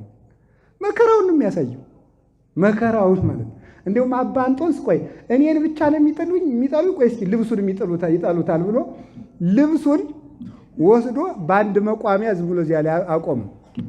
አጋንንት መነኩሴ መስሏቸው ልብሱ ጋር ትግል ጀመሩ። የሚገርም እኮ አይፈልጉትም። እና መቼም የዚህ ዘመን መነኮሳት እንደ መስቀያ ነን በእውነቱ ማለት ነው። በትክክል ላንኖረው እንችላለን። ልብሱም ግን መከራ ያስቀብላል። ልብሱን ለብሶ መኖር በራሱ መከራ ነው በዚህ ዘመን ማለት ነው። ልብሱን ለብሶ መኖር እንኳ ማለት ነው። እና እነዚህ ግን ትልልቆቹ ናቸው። ባለ 60 የተባሉት እነ አቡነ ተክለ ሃይማኖት እና አቡነ ገብረ መንፈስ ቅዱስ ናቸው። ባለ 30 የተባሉት ደግሞ ምዕመናን ናቸው። ምዕመናን በአጠቃላይ አምነው የሚኖሩት ሁሉም ግን አንድ ትንሣኤ ይነሳሉ፣ አንድ ዲናር ይወስዳሉ፣ አንድ መንግሥተ ሰማያት ይቀበላሉ። በማን? በእግዚአብሔር ቸርነት። የእግዚአብሔር ቸርነት ሁሉንም መንግሥተ ሰማያት ያስገባል ተብሏል እንጂ ባለ 60ውን ባለ 100 ያስብላል አልተባለም። ባለ 100ውንም ወደ 30 ዝቅ አያደርግም። ይሄን ነው የፀሐይ ክብሩ፣ የጨረቃ ክብሩ፣ የከዋክብት ክብሩ ሌላ ነው ተብሎ የተናገረ። ከቃሉ ጋር ናችሁ? እግዚአብሔር ከሁላችን ጋር ይሁን። ለምንድን ነው ፀሐይ፣ ጨረቃ፣ ከዋክብት የምንላቸው ስንበሉ ቅዱሳን ለምንድን ነው በብርሃን የምንመስላቸው ሲባል አንደኛ ፀሐይ፣ ጨረቃ፣ ከዋክብት የተፈጠሩ እሁድ ጨለማ ከተፈጠረ በኋላ ነው። ቅዱሳንም ብርሃናቸውን የሚያገኙት ከመከራ በኋላ ነው። ሳይዘሩ በቀል ይሆናል አይደል? አሁን ድረስ እኮ ነው ተኝቶ ዝም ብሎ ኢየሱስ ተገለጠልኝ ይላል። ተኝቶ ግን አድርጎ ተኝቶ ነው። ይሄ ነው ጨለማ ሳይፈጠር የተፈጠረ ፀሐይ ማለት ነው። ይሄ ማለት ጨለማ ገና ከእሁድ በፊት የተፈጠረ ማለት ሳይዘሩት የበቀለ ማለት ይሄ ነው። ይሄ እግዚአብሔር እኮ ሁሉንም ተመልከቱ። ጥቀ አብይ ግብርከ እግዚኦ ሁሉ በጥበብ ገበርከ ይላል ቅዱስ ዳዊት። አቤቱ ስራ ሁሉ ድንቅ ነው፣ ሁሉንም በጥበብ አደረግከው ይላል። ሁሉንም በጥበብ ለምንድን ነው እግዚአብሔር መጀመሪያ ጨለማን የፈጠረ? ከክብር በፊት መከራ ይቀድማል ማለት ነው። እስኪ በሉ ከክብር በፊት ምን ይቀድማል? መከራ ይቀድማል። ጌታችን ኢየሱስ ክርስቶስ ደብረ ታቦር ላይ ብርሃነ መለኮቱን ከገለጠ በኋላ ከተራራው ሲወርዱ ለደቀ መዛሙርቱ ምንድን ነው ያላቸው? ይሄንን ለማንም እንዳትናገሩ። ሊቃውንቱ ይሄን ምን ብለው ይተረጉሙታል? መከራን ወደ ኋላ አስቀምጦ ክብርን ማስነገር ትክክል አይደለምና ይላሉ። ለምን? ገና ሊሞት ስለሆነ ማለት ነው። እስከ ዓመት ፈጸም በጊዜው ማለት ተነስቼ ክብሬ ሲገለጥ ትናገሩታላችሁ። እኛ እዚህ ልንቸነክረው እያለ አምላክ ነኝ እያለ እዚህ ይዘብታል እንዳይሉ አይሁድ ማለት ነው። ያ ከመከራ በፊት ክብር አይነገርም። ስለዚህ ፊት መከራ ይቀድማል፣ ኋላ ብርሃን ይመጣል። ስለዚህ ቅዱሳን በመከራ የከበሩ ስለሆኑ በብርሃን ተመስለዋል። ብርሃን ክርስቶስ ኢየሱስ ክርስቶስ ያደረባቸው ናቸው። ብርሃኑ የጨረቃም የፀሐይም የከዋክብትም ብርሃኑ ከእግዚአብሔር የተገኘ ነው። የድንግል ማርያምን የቅዱሳንም የቤተ ክርስቲያንም ክብር ከእግዚአብሔር የተገኘ ነው። ክብር የሰጠ እሱ ነው። እሱ ያከበረውን ደግሞ እናከብራለን። እሱ ተመልከቱ፣ እሱ የናቀውን እንንቃለን፣ እሱ ያከበረውን እናከብራለን። አሁን ያንን ሰው ሆይ ባለ 30 ባለ 60 አይን ምቀኛ ነው እንዴ? እኔ ባከብረው በገንዛ ገንዘብ ምንድን ነው ብሎ ተናግሯል። እሱ ራሱ አይን ምቀኛ ጠማማ ናት ብሎ ይናገራል። ባለ 30 ባለ 100ውን ያላቸው እነዚህ ነው። ለምንድን ነው ግን ፀሐይ፣ ጨረቃ፣ ከዋክብት የተባሉት? ደግሞ ሌላ ፀሐይ፣ ጨረቃ፣ ከዋክብት አንድ የሚያስደንቅ ጠባይ ያላቸው በሰማይ የሚኖሩ ናቸው። እስኪ በሉ ንገሩኝ፣ በየት ይኖራል? ቅዱሳን በእግዚአብሔር ፍቅር ተመስጠው የሚኖሩ ናቸው። ምድራዊነት የለባቸው። እነዚህ ናቸው የሚከበሩት። ቅዱሳን የሚከበሩበት ምክንያት ሐሳባቸው ሰማይ የሆኑ ስለሆኑ ልዑላነ ዝክር ናቸው። ከፍ ያሉ ናቸው። በምድራዊነት አይያዙ። ምድርን የናቋት ናቸው በእውነቱ ማለት ነው። እንደ ዮሴፍ ልብስ የዚችን ዓለም ክብር ንቀው የሄዱት ናቸው ቅዱሳን የሚባሉት እንጂ ዝም ብሎ በዓለም ውስጥ የሚርመሰመሰው ይሄ እባብ ነው የሚባለው። ቅዱስ አይባልም፣ ገና እየተርመሰመሰ ነው። ቅዱስ ጳውሎስ ስለዚህ ነው ሐሳባቸው ምድራዊ፣ ሆዳቸው አምላካቸው፣ ክብራቸው በነውራቸው ነው ያላቸው እነዚህ ነው። ፊልጵስዩስ ምዕራፍ 3 ላይ ሲናገር እለ ከርሶሙ ያመልኩ ያላቸው ሆዳቸውን አምልከው ክብራቸውን የሚተው ነውርን ክብር የሚያደርጉ ክብርን ነውር የሚያደርጉ አያችሁ።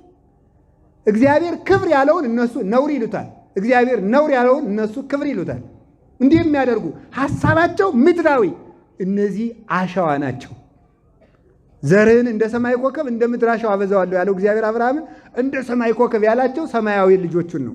እንደ ምድር አሸዋ የተባለ የአብርሃምን አምላክ እያመለከ እንደ አሸዋ ቀዝቃዛ ሕሊና ያለውና እንደ አሸዋ ምድራዊ የሆነ አይምሮ ያለው ግን በክርስቶስ ስም ተጠርቶ ክርስቲያን ነኝ የሚል ሰው ነው። የአሸዋ ነው፣ ኮከብ አይደለም። ኮከብ ግን ሀገሩ ሰማይ ነው። ኮከብ የተባለ ፀሐይ፣ ጨረቃ፣ ከዋክብት የተባሉ ስለዚህ ነው። እነዚህ ደግሞ ምንድን ናቸው? የምድር ሁሉ ቆሻሻ ወይም ደግሞ በምድር ላይ ያለ ቆሻሻ ሁሉ ብርሃናቸውን የማይለውጥባቸው ስለሆኑ ነው። እነዚህ ምን ይባላሉ? ፀሐይ፣ ጨረቃ፣ ከዋክብት። ፀሐይ፣ ጨረቃ፣ ከዋክብት። አሁን እግዚአብሔር ያሳያችሁ አዲስ አበባ ቆሻሻ የሚደፋ በየት ነው አለ? ቤት የት አካባቢ ነው? አታውቁትም? የት ነው የሚባለው? ቆሼ ወዴት አካባቢ ነው አለ? በዚህ ትልቁ የቆሻሻው መድፊያ ማን ነው? እዚያ ውስጥ ፀሐይ ይወጣል አይወጣም? በጣም ጥሩ። አሁን እዚያ በጣም ክፉ ሽታ አለ አይደል? ያ ክፉ ሽታ የፀሐይን ብርሃን ወደ ክፉ ሽታ ይለውጠዋል አይለውጠው? አይለውጠው። እነዚህ ምንድናቸው? በዓለም እየኖሩ የዓለም ክፉ ሽታ የክርስቶስን መዓዛ ያለወጠባቸው ቅዱሳን ናቸው። የማይለውጥባቸው ሁልጊዜ የሚያበሩ ማለት ነው። የዓለም ምቾቱም ስቃዩም የማይለውጣቸው ማለት ነው። ምቾቱም አይለውጣቸውም፣ ሹመትም አይለውጣቸውም፣ ስደትም አይለውጣቸውም፣ ስቃይም አይለውጣቸውም። የፈለጋችሁትን አድርጉብን ከክርስቶስ ፍቅር ማን ይለየናል ይላሉ። የፈለጋችሁትን አድርጉብን የሚሉ ናቸው። እንዲያውም በዘመነ ሰማዕታት ወታደሮች ሁሉ ተሰብስበው ድንጋይ ሲወረውሩ እናንተ ድንጋይ ጨምሩ ክርስቶስ ክብር ይጨምርልናል ነበር የሚሉት ማለት ነው። እነዚህ ናቸው ምንም የማይለውጣቸው የክርስቶስ ብርሃን የሚገለጥባቸው ሰማያውያን ብርሃናት የሚባሉት እነዚህ ናቸው። ከቃሉ ጋር ናቸው። እግዚአብሔር ከሁላችን ጋር ይሁን። ዘመን የማይለውጣቸው ቅዱሳንን አክብረን እንድንኖር በእነሱ ክብር እንድንገብር እግዚአብሔር ይርዳን። እንደው አንድ ትንሽ ነገር ልጠቁምና ትምህርቱን እናጠቃለሁ እንዳይመሽብን በጊዜ ለመግባት። እንደው ጊዜ ከማይለውጣቸው ብርሃናት አንዱ ነቢዩ ኤልያስን ማንሳት አለብን። ዛሬ ኤልያስ አይደለም ታውቁታላችሁ አይደለም? ነቢዩ ኤልያስ ጊዜ የማይለውጠው መቼስ አይደረስ አይደል? አንድ ሐሳብ ትዝ ብሎኝ ነው ነግሯቸዋል። ያን ትዝ ያለኝን ነገር ነቢዩ ኤልያስ ጊዜ የማይለውጠው ብርሃን ነው። እስኪ ጊዜ የማይለውጠው ብርሃን በሉ። ምን አይለውጠውም? ጊዜ አይለውጠውም። እና ያው ታውቁታላችሁ ሲወለድ ራሱ በብርሃን በእሳት ተጠቅሎ የተወለደ ነው። ሲወለድ ነቢዩ ኤልያስ ሲወለድ የእሳት ጸዳል በሰውነቱ ላይ ተስሎበት ነበር የተወለደ እና ያየው ሁሉ ይፈራው ነበር። ያንን እሳት ሊቃውንቱ ምን ይላሉ? ለእግዚአብሔር ያለው የሚነድ ፍቅር ነው ይሉታል። ለእግዚአብሔር ያለው ፍቅር እሳት በእሳት ተጠቅሎ የተወለደ።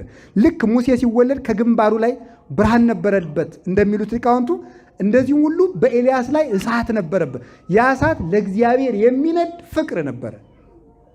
ያንን እሳት ይዞት ተወለደ፣ ይዞት አደገ፣ በድንግልና ኖረ።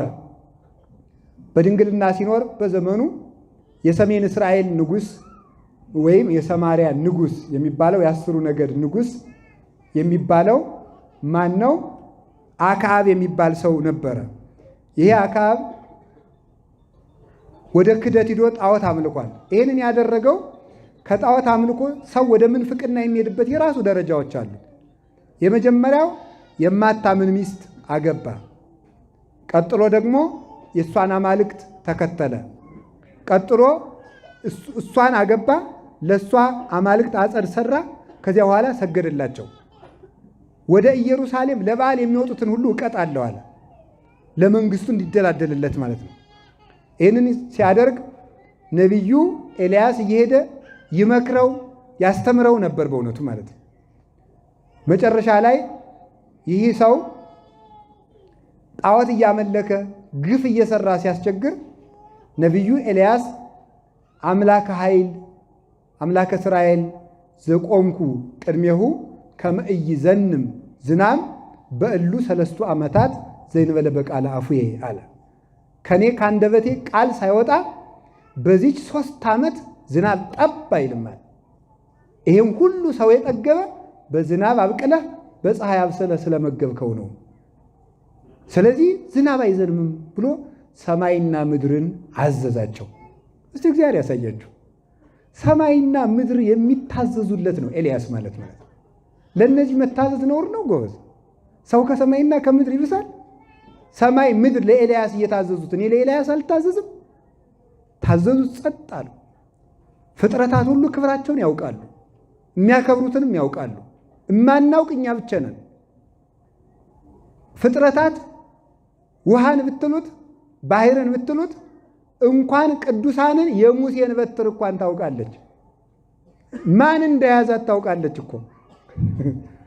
በትሪቱን በማን እጅ እንደተያዘች ስላወጣው ክፍል ነው የምትለው። አንዱ የፈርዖን ጠንቋይ ሄዶ ግን ቢቀጠቅጠው ባህሩን ወይ ምንም እምቡጭ ነው የሚለው ውሃው ዝም ብሎ ማለት ነው። በማን እጅ የተያዘ ነው? በሙሴ እጅ የተያዘ ነውና ባህር ትፈራታለች ያችን ብትር። ከዚያ በኋላ ኤልያስንም አወቁት የእግዚአብሔር ክብር ያደረበት ሰው እንደሆነ። ጸጥ አለ። እግዚአብሔር ለኤልያስ ሂድ በቁራ ምግብን ያመጣልህ አለው። ቁራ ምግብን ስለሚያመጣልህ ሂድና በኮራት አካባቢ በፈፋው ስር በዛፉ ስር ተቀመጣለሁ። ቁራ ለኤልያስ ስንቅ እያመላለሰ መገበው፣ ይመግበው ነበር። እግዚአብሔርም ውሃ ፍልቆለት እዚያ ይጠጣል። ለኤልያስ 3 ዓመት ሲቃረብ ድረስ ቁራዎች ምግብ መገቡት። ትዝ ይላችኋል። ቁራ በኖህ ዘመን ውሃ መጉደሉን አይተናል ቢባል እዚያ የወዳደቀውን እየበላ በዚያው ነበር የቀረ። አሁን ግን ስሙን አደሰ። እንዲሁ የእኛ ስም የሚለወጥ መቼ ነው እናንተ?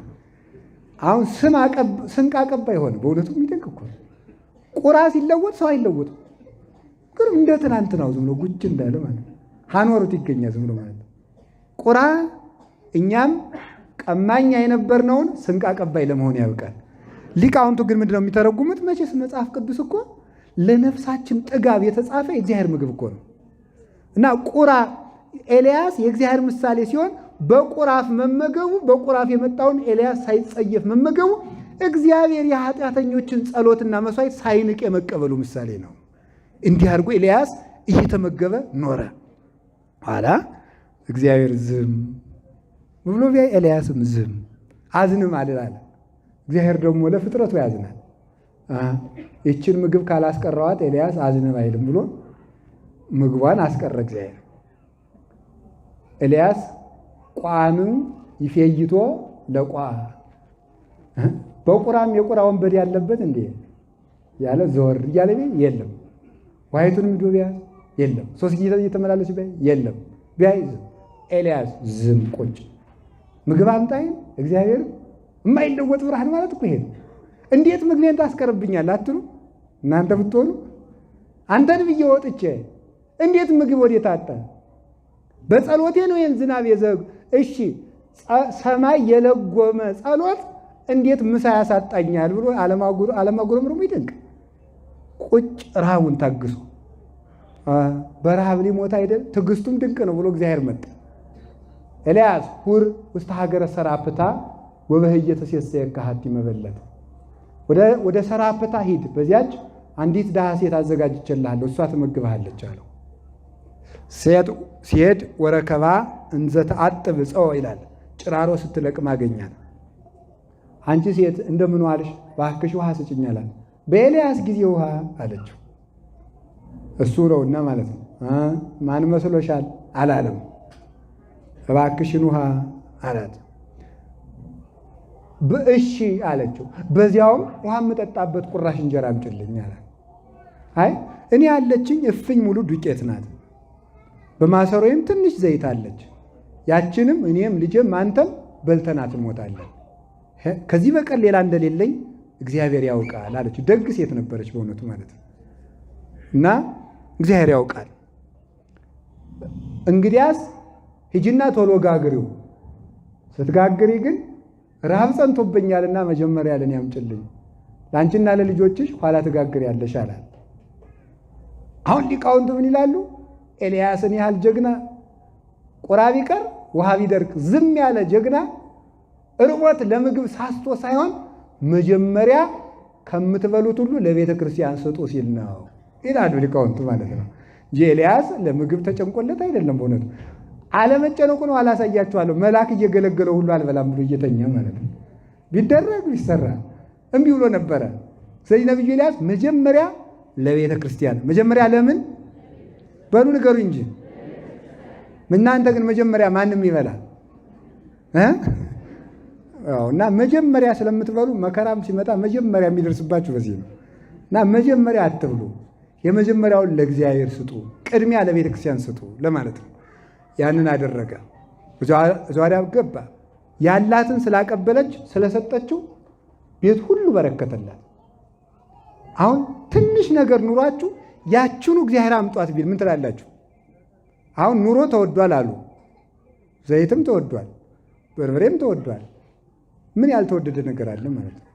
እኔ የገረመኝ እኔ አላውቅም ነበርና ሻይ 10 ብር ገብቷል ተብሎ ሰምቼ በጣም ግርም ምን ያለኝ ገዳሙ ስለሚያበላኝ ነው እንጂ ስለማልበላ አይደለም ማላውቀው። ግን ሐሳብ የለኝም ለካ ብዬ በጣም ገረመኝ። ሻይ 10 ብር እኔ ድሮ 30 ሳንቲም ሳለ ነው የማውቀው።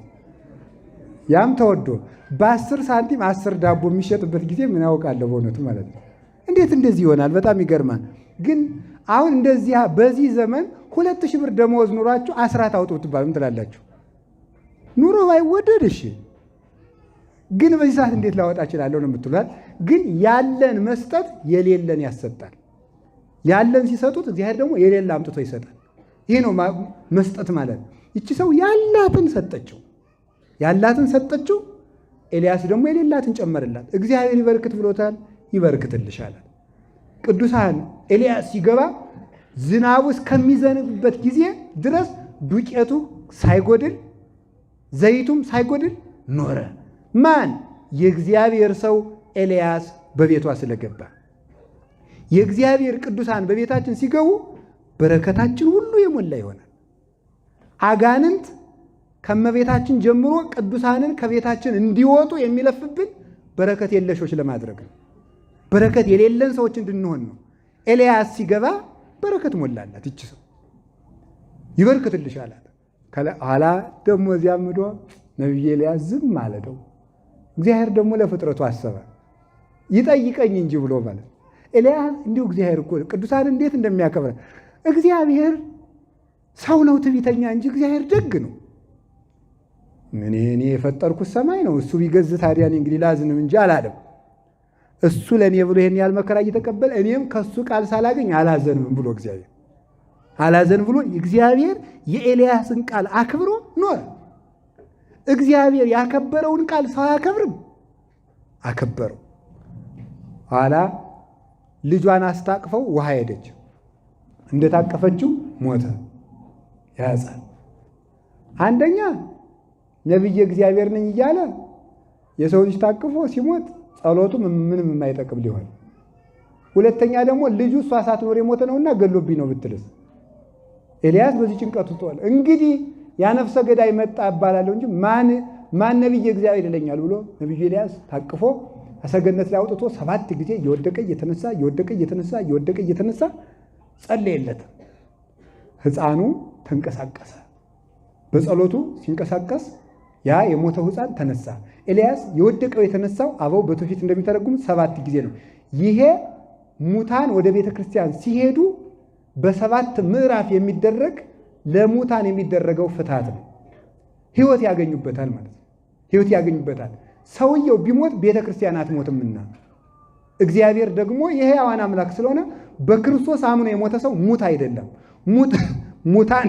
ሙታን አንዳች አያውቁም ተብሎ የተጻፈ በምግባር የሞቱ በሃይማኖት የተቀበሩ የአጋንንት ልጆች ናቸው። የክርስቶስ ሰዎች ግን ሙታን አይደሉም። አስነሳው። ያ ያስነሳው ዮናስ ነው። የኤልያስ ጸሎት ሙት ይቀሰቅሳል። የቅዱሳን ጸሎታቸው ለሙታንም እንኳ ቢሆን ሕይወት ያሰጣል፣ ግዳጅን ይፈጽማል። ልጇ ተነሳላት። ከተነሳላት በኋላ ምን አደረገ? ነቢዩ ኤልያስ እግዚአብሔር ሂድና ለአክዓብ ተገለጥለት ዝናብ ላዘንብ ነኝ አለው። ሄደ። ንጉሡ ውሃ ፍለጋ ኤልያስን ቢሰማ አቤተ መንግሥቱ ተከብሮ ይኖር ነበረ። ኤልያስን ሲያሰድደው እሱ ከመንበሩ ወርዶ ውሃ ፍለጋ ተሰደደ። ቅዱሳንን ማሰደድ ከመኖሪያ ያሰድዳል፣ መከራ ያመጣል፣ ሀገር አስወጥቶ ያሰዳል። እንዲያውም በቅድስ በእናታችን የቅዱሳን ሀገር በሆነችው በኢትዮጵያ መከራ እየጸና ያለ ቅዱሳን ከኢትዮጵያ እየተገፉ ስለሆነ ነው። ስለተገፉ መከራ እየመጣ ነው። ቅዱሳን እየተገፉ ስለሆነ ቅዱሱን ስለገፋ ውሃ ፍለጋ ከመንበር ወረደ። እዚያ በኋላ ምን ሆነ? አገኘው። አንተኑ ኤልያስ ዘትገፈትኦሙ ለእስራኤል አለው። እስራኤልን የረጅም አጭር የወፍራም ቀጭን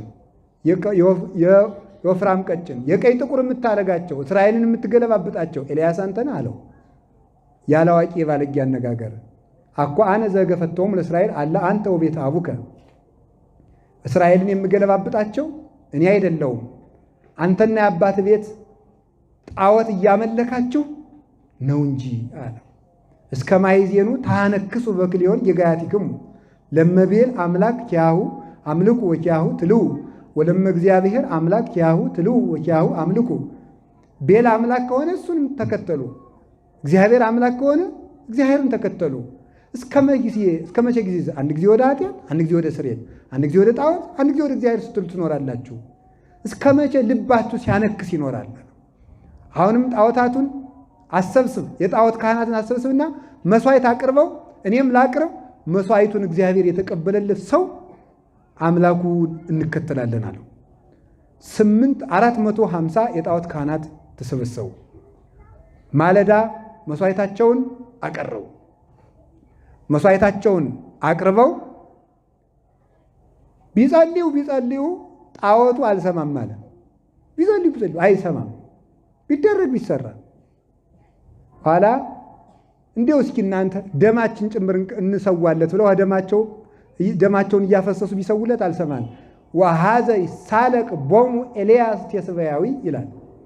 ኤልያስ ይሳለቅባቸው ጀመር። የእናንተ አምላክ ወሬ ይወዳል፣ መንደርዶ ይሆናል፣ ሂዳችሁ ጥሩት። የእናንተ አምላክ እንቅልፋም ነው፣ ተኝቶ ይሆናል፣ ቀስቅሱት። የእናንተ አምላክ እንጂ ደንቆሮ ነው፣ ጮኻችሁ ጥሩት እያለ ተሳለቀባቸው። 6 ሰዓት ሲሆን ወግዱ ልቀቁ፣ እንግዲህ የኔ ተራ ደርሷል።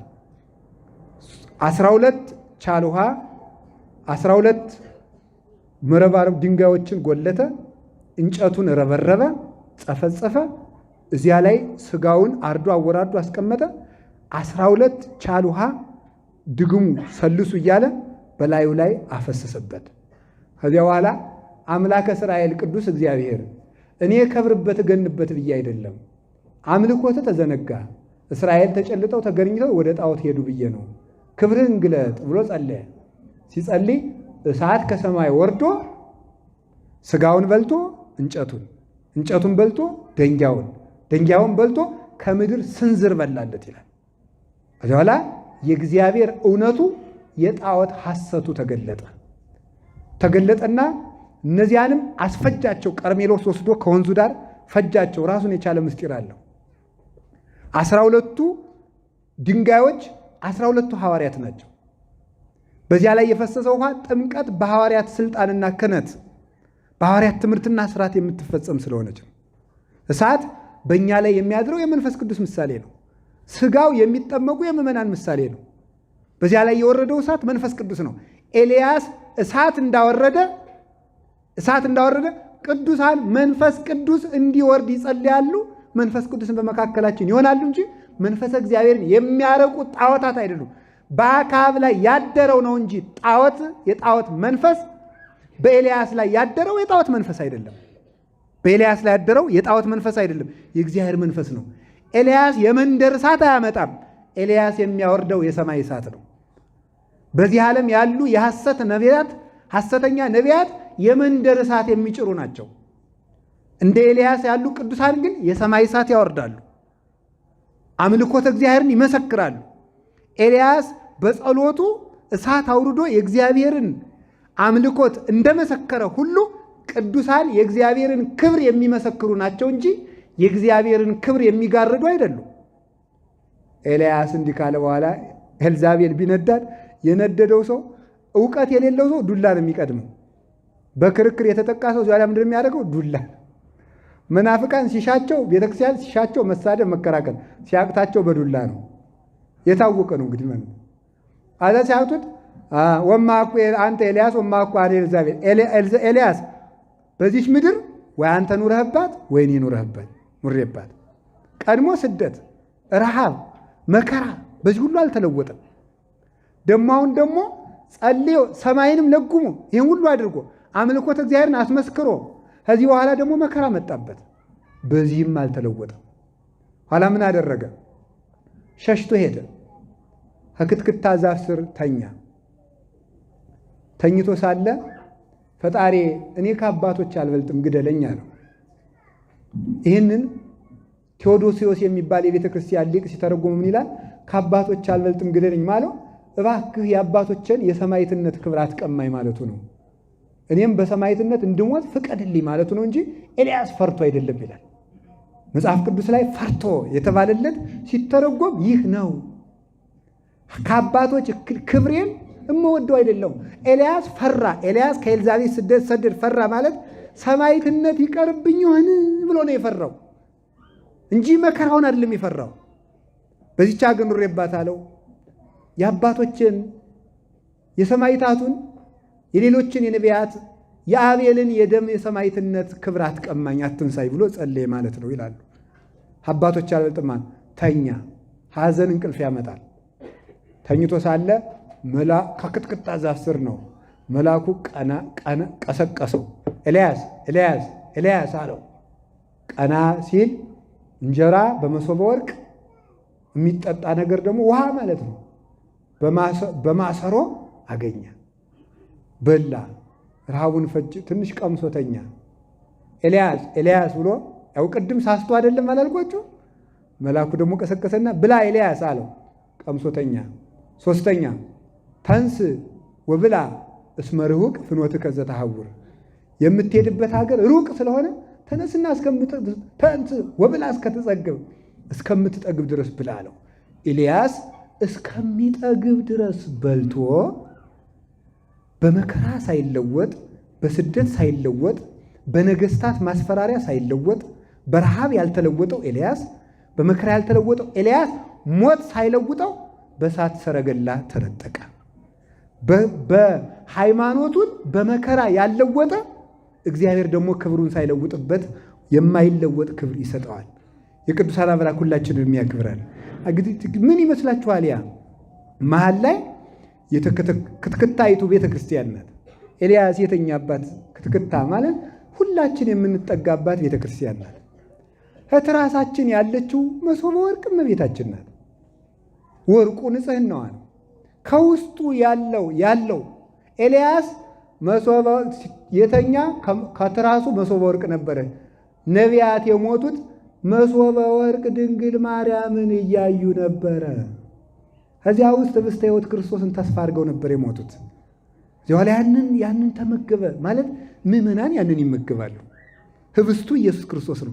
ያንን በልቶ ኤልያስ በእሳት ሰረገላ ተነጠቀ፣ አረገ ማለት ከመሶበ ወርቂቱ ከድንግል ማርያም የተገኘውን ስጋና ደም ተቀብለው ምዕመናን ሞት ሳይሽራቸው በክብር ተነስተው መንግሥተ ሰማያት ይገባሉ ማለት ነው። ሁላችንም ለመንግሥተ ሰማያት ያብቃል። በመከራ የማይለወጡ ኤልያስን፣ እነ ቅዱስ ጊዮርጊስን ስንቱን ዘርዝረን በመከራ ያለወጡ እነ ቅዱስ መርቆሬዎስን፣ ሌሎችንም ቅዱሳን መከራ ያለወጣቸው እና አቡነ ተክለ ሃይማኖትን እየተገረፉ የባህር ውስጥ የአሳ መመላለስ አሳ በአጥንት መመላለሱ እንኳን ያለወጣቸው እና አቡነ ገብረ መንፈስ ቅዱስን እነ ቅዱስ ክርስቶስ ስንቱን እነ ቅድስት አርሴማን እሳት ውስጥ ገብተው እሳት ሃይማኖታቸውን የማይለውጣቸው ብርሃናት ከዋክብት ናቸው። እነዚህን ከዋክብት ነው በቤተ ክርስቲያን የምናኖራቸው አክብረን። እግዚአብሔር ንዋያተ ቅዱሳቱ በመቅደስ ይቀመጡ። መቅደሱ ሙሴ በሰራው መቅደሱ የእግዚአብሔር መቅደስ ነው። ሙሴ የሰራቸው ንዋያተ ቅዱሳት ግን በመቅደስ ይኖራሉ። እግዚአብሔር በመሰረታት ቤተ ክርስቲያን ቅዱሳን ከብረው ይኖራሉ። ስናከብራቸው ግን ቀላቀላችሁ ለሚሉን ግን እንድታውቁት በሉ የፀሐይ ክብሩ ሌላ ነው በሉ እንጂ እሺ የከዋክብት ክብር። ስለዚህ ክርስቶስን ስናከብር ከድንግል ማርያም ጋር አልቀላቀልንም። ድንግል ማርያም ስናገብር ከክርስቶስ ጋር አልቀላቀልንም። የእግዚአብሔርን ክብር ለድንግል ማርያም አልሰጠንም፣ ለቅዱሳንም አልሰጠንም። እናንተ ተቀላቅሎባችሁ እንደሆነ ይህንን እወቁ። የፀሐይ ክብሩ ሌላ ነው፣ የጨረቃ ክብሩ ሌላ ነው፣ የኮከብ ክብሩ ሌላ ነው። ለይተን እናውቃለን። በአንድ እናከብራቸዋለን፣ እንቀበላቸዋለን። ፈጣሪያችን በፈጣሪነት፣ እመቤታችን በፈጣሪናትነት፣ እሷን በፍጡርነት፣ ቅዱሳንን በፍጡርነት፣ ነገር ግን የክርስቶስ ብርሃን ያለባቸው የዓለም ብርሃን እንደሆኑ እናምናለን። እናንተ የዓለም ብርሃን ናችሁ ብሏቸዋልና። የፀሐይ ክብሩ ሌላ ነው፣ የጨረቃ ክብሩ ሌላ ነው፣ የኮከብ ክብሩ ሌላ ነው፣ የጣዖት ክብሩ ሌላ ነው፣ የታቦት ክብሩ ሌላ ነው። ለምን ትቀላቅላለህ? ታቦትን ጣዖት ለምን ትላለህ? የጣዖት ክብር ሌላው የጣዖት ክብር ሌላ ነው። በጣዖት አምላኪዎች ጠይቀው። በነ ዳጎን መንደር አሽዶድ ሂድና አዛጦን ሂድና ጠይቀው። እዚያ የጣዖቱን ክብር ሂድና እዚያ ይኸው። የታቦት ክብር ግን ሌላ ነው ወንድም፣ የታቦት ክብር ሌላ ነው። ለምን ትቀላቅላለህ? ጣዖት ሌላ ነው፣ ታቦት ሌላ ነው። መኑ ዘይደምሮ ለክርስቶስ ምስለ ቤልሆር ወምኑ ዘይደምር ለታቦት እግዚአብሔር ምስለ ጣዖት። የእግዚአብሔር መቅደስ እግዚአብሔርን ታቦት ከጣዖት ጋር፣ የእግዚአብሔርን መቅደስ ከጣዖት ጋር፣ ታቦትን ከጣዖት ጋር አንድ የሚያደርግ ማን ነው ብሏል ቅዱስ ጳውሎስ ቆሮንቶስ 6 ላይ ሲናገር። ስለዚህ ለይቶ ማወቅ ይገባል። የፀሐይ ክብሩ ሌላ ነው፣ የጨረቃ ክብሩ ሌላ ነው፣ የኮከብ ክብሩ ሌላ ነው። እንዲህም ስለሆነ ደግሞ ኮከብ ከኮከብ ይለያል። ሁላችንም በእግዚአብሔር ብርሃን ከዋክብት እንድንሆን ተፈጥረናል። ኮከብ ከኮከብ ግን ይበልጣል፣ ከነ ክብሩ ይነገርለታል። ወስብሐት ለእግዚአብሔር። ይቆየን።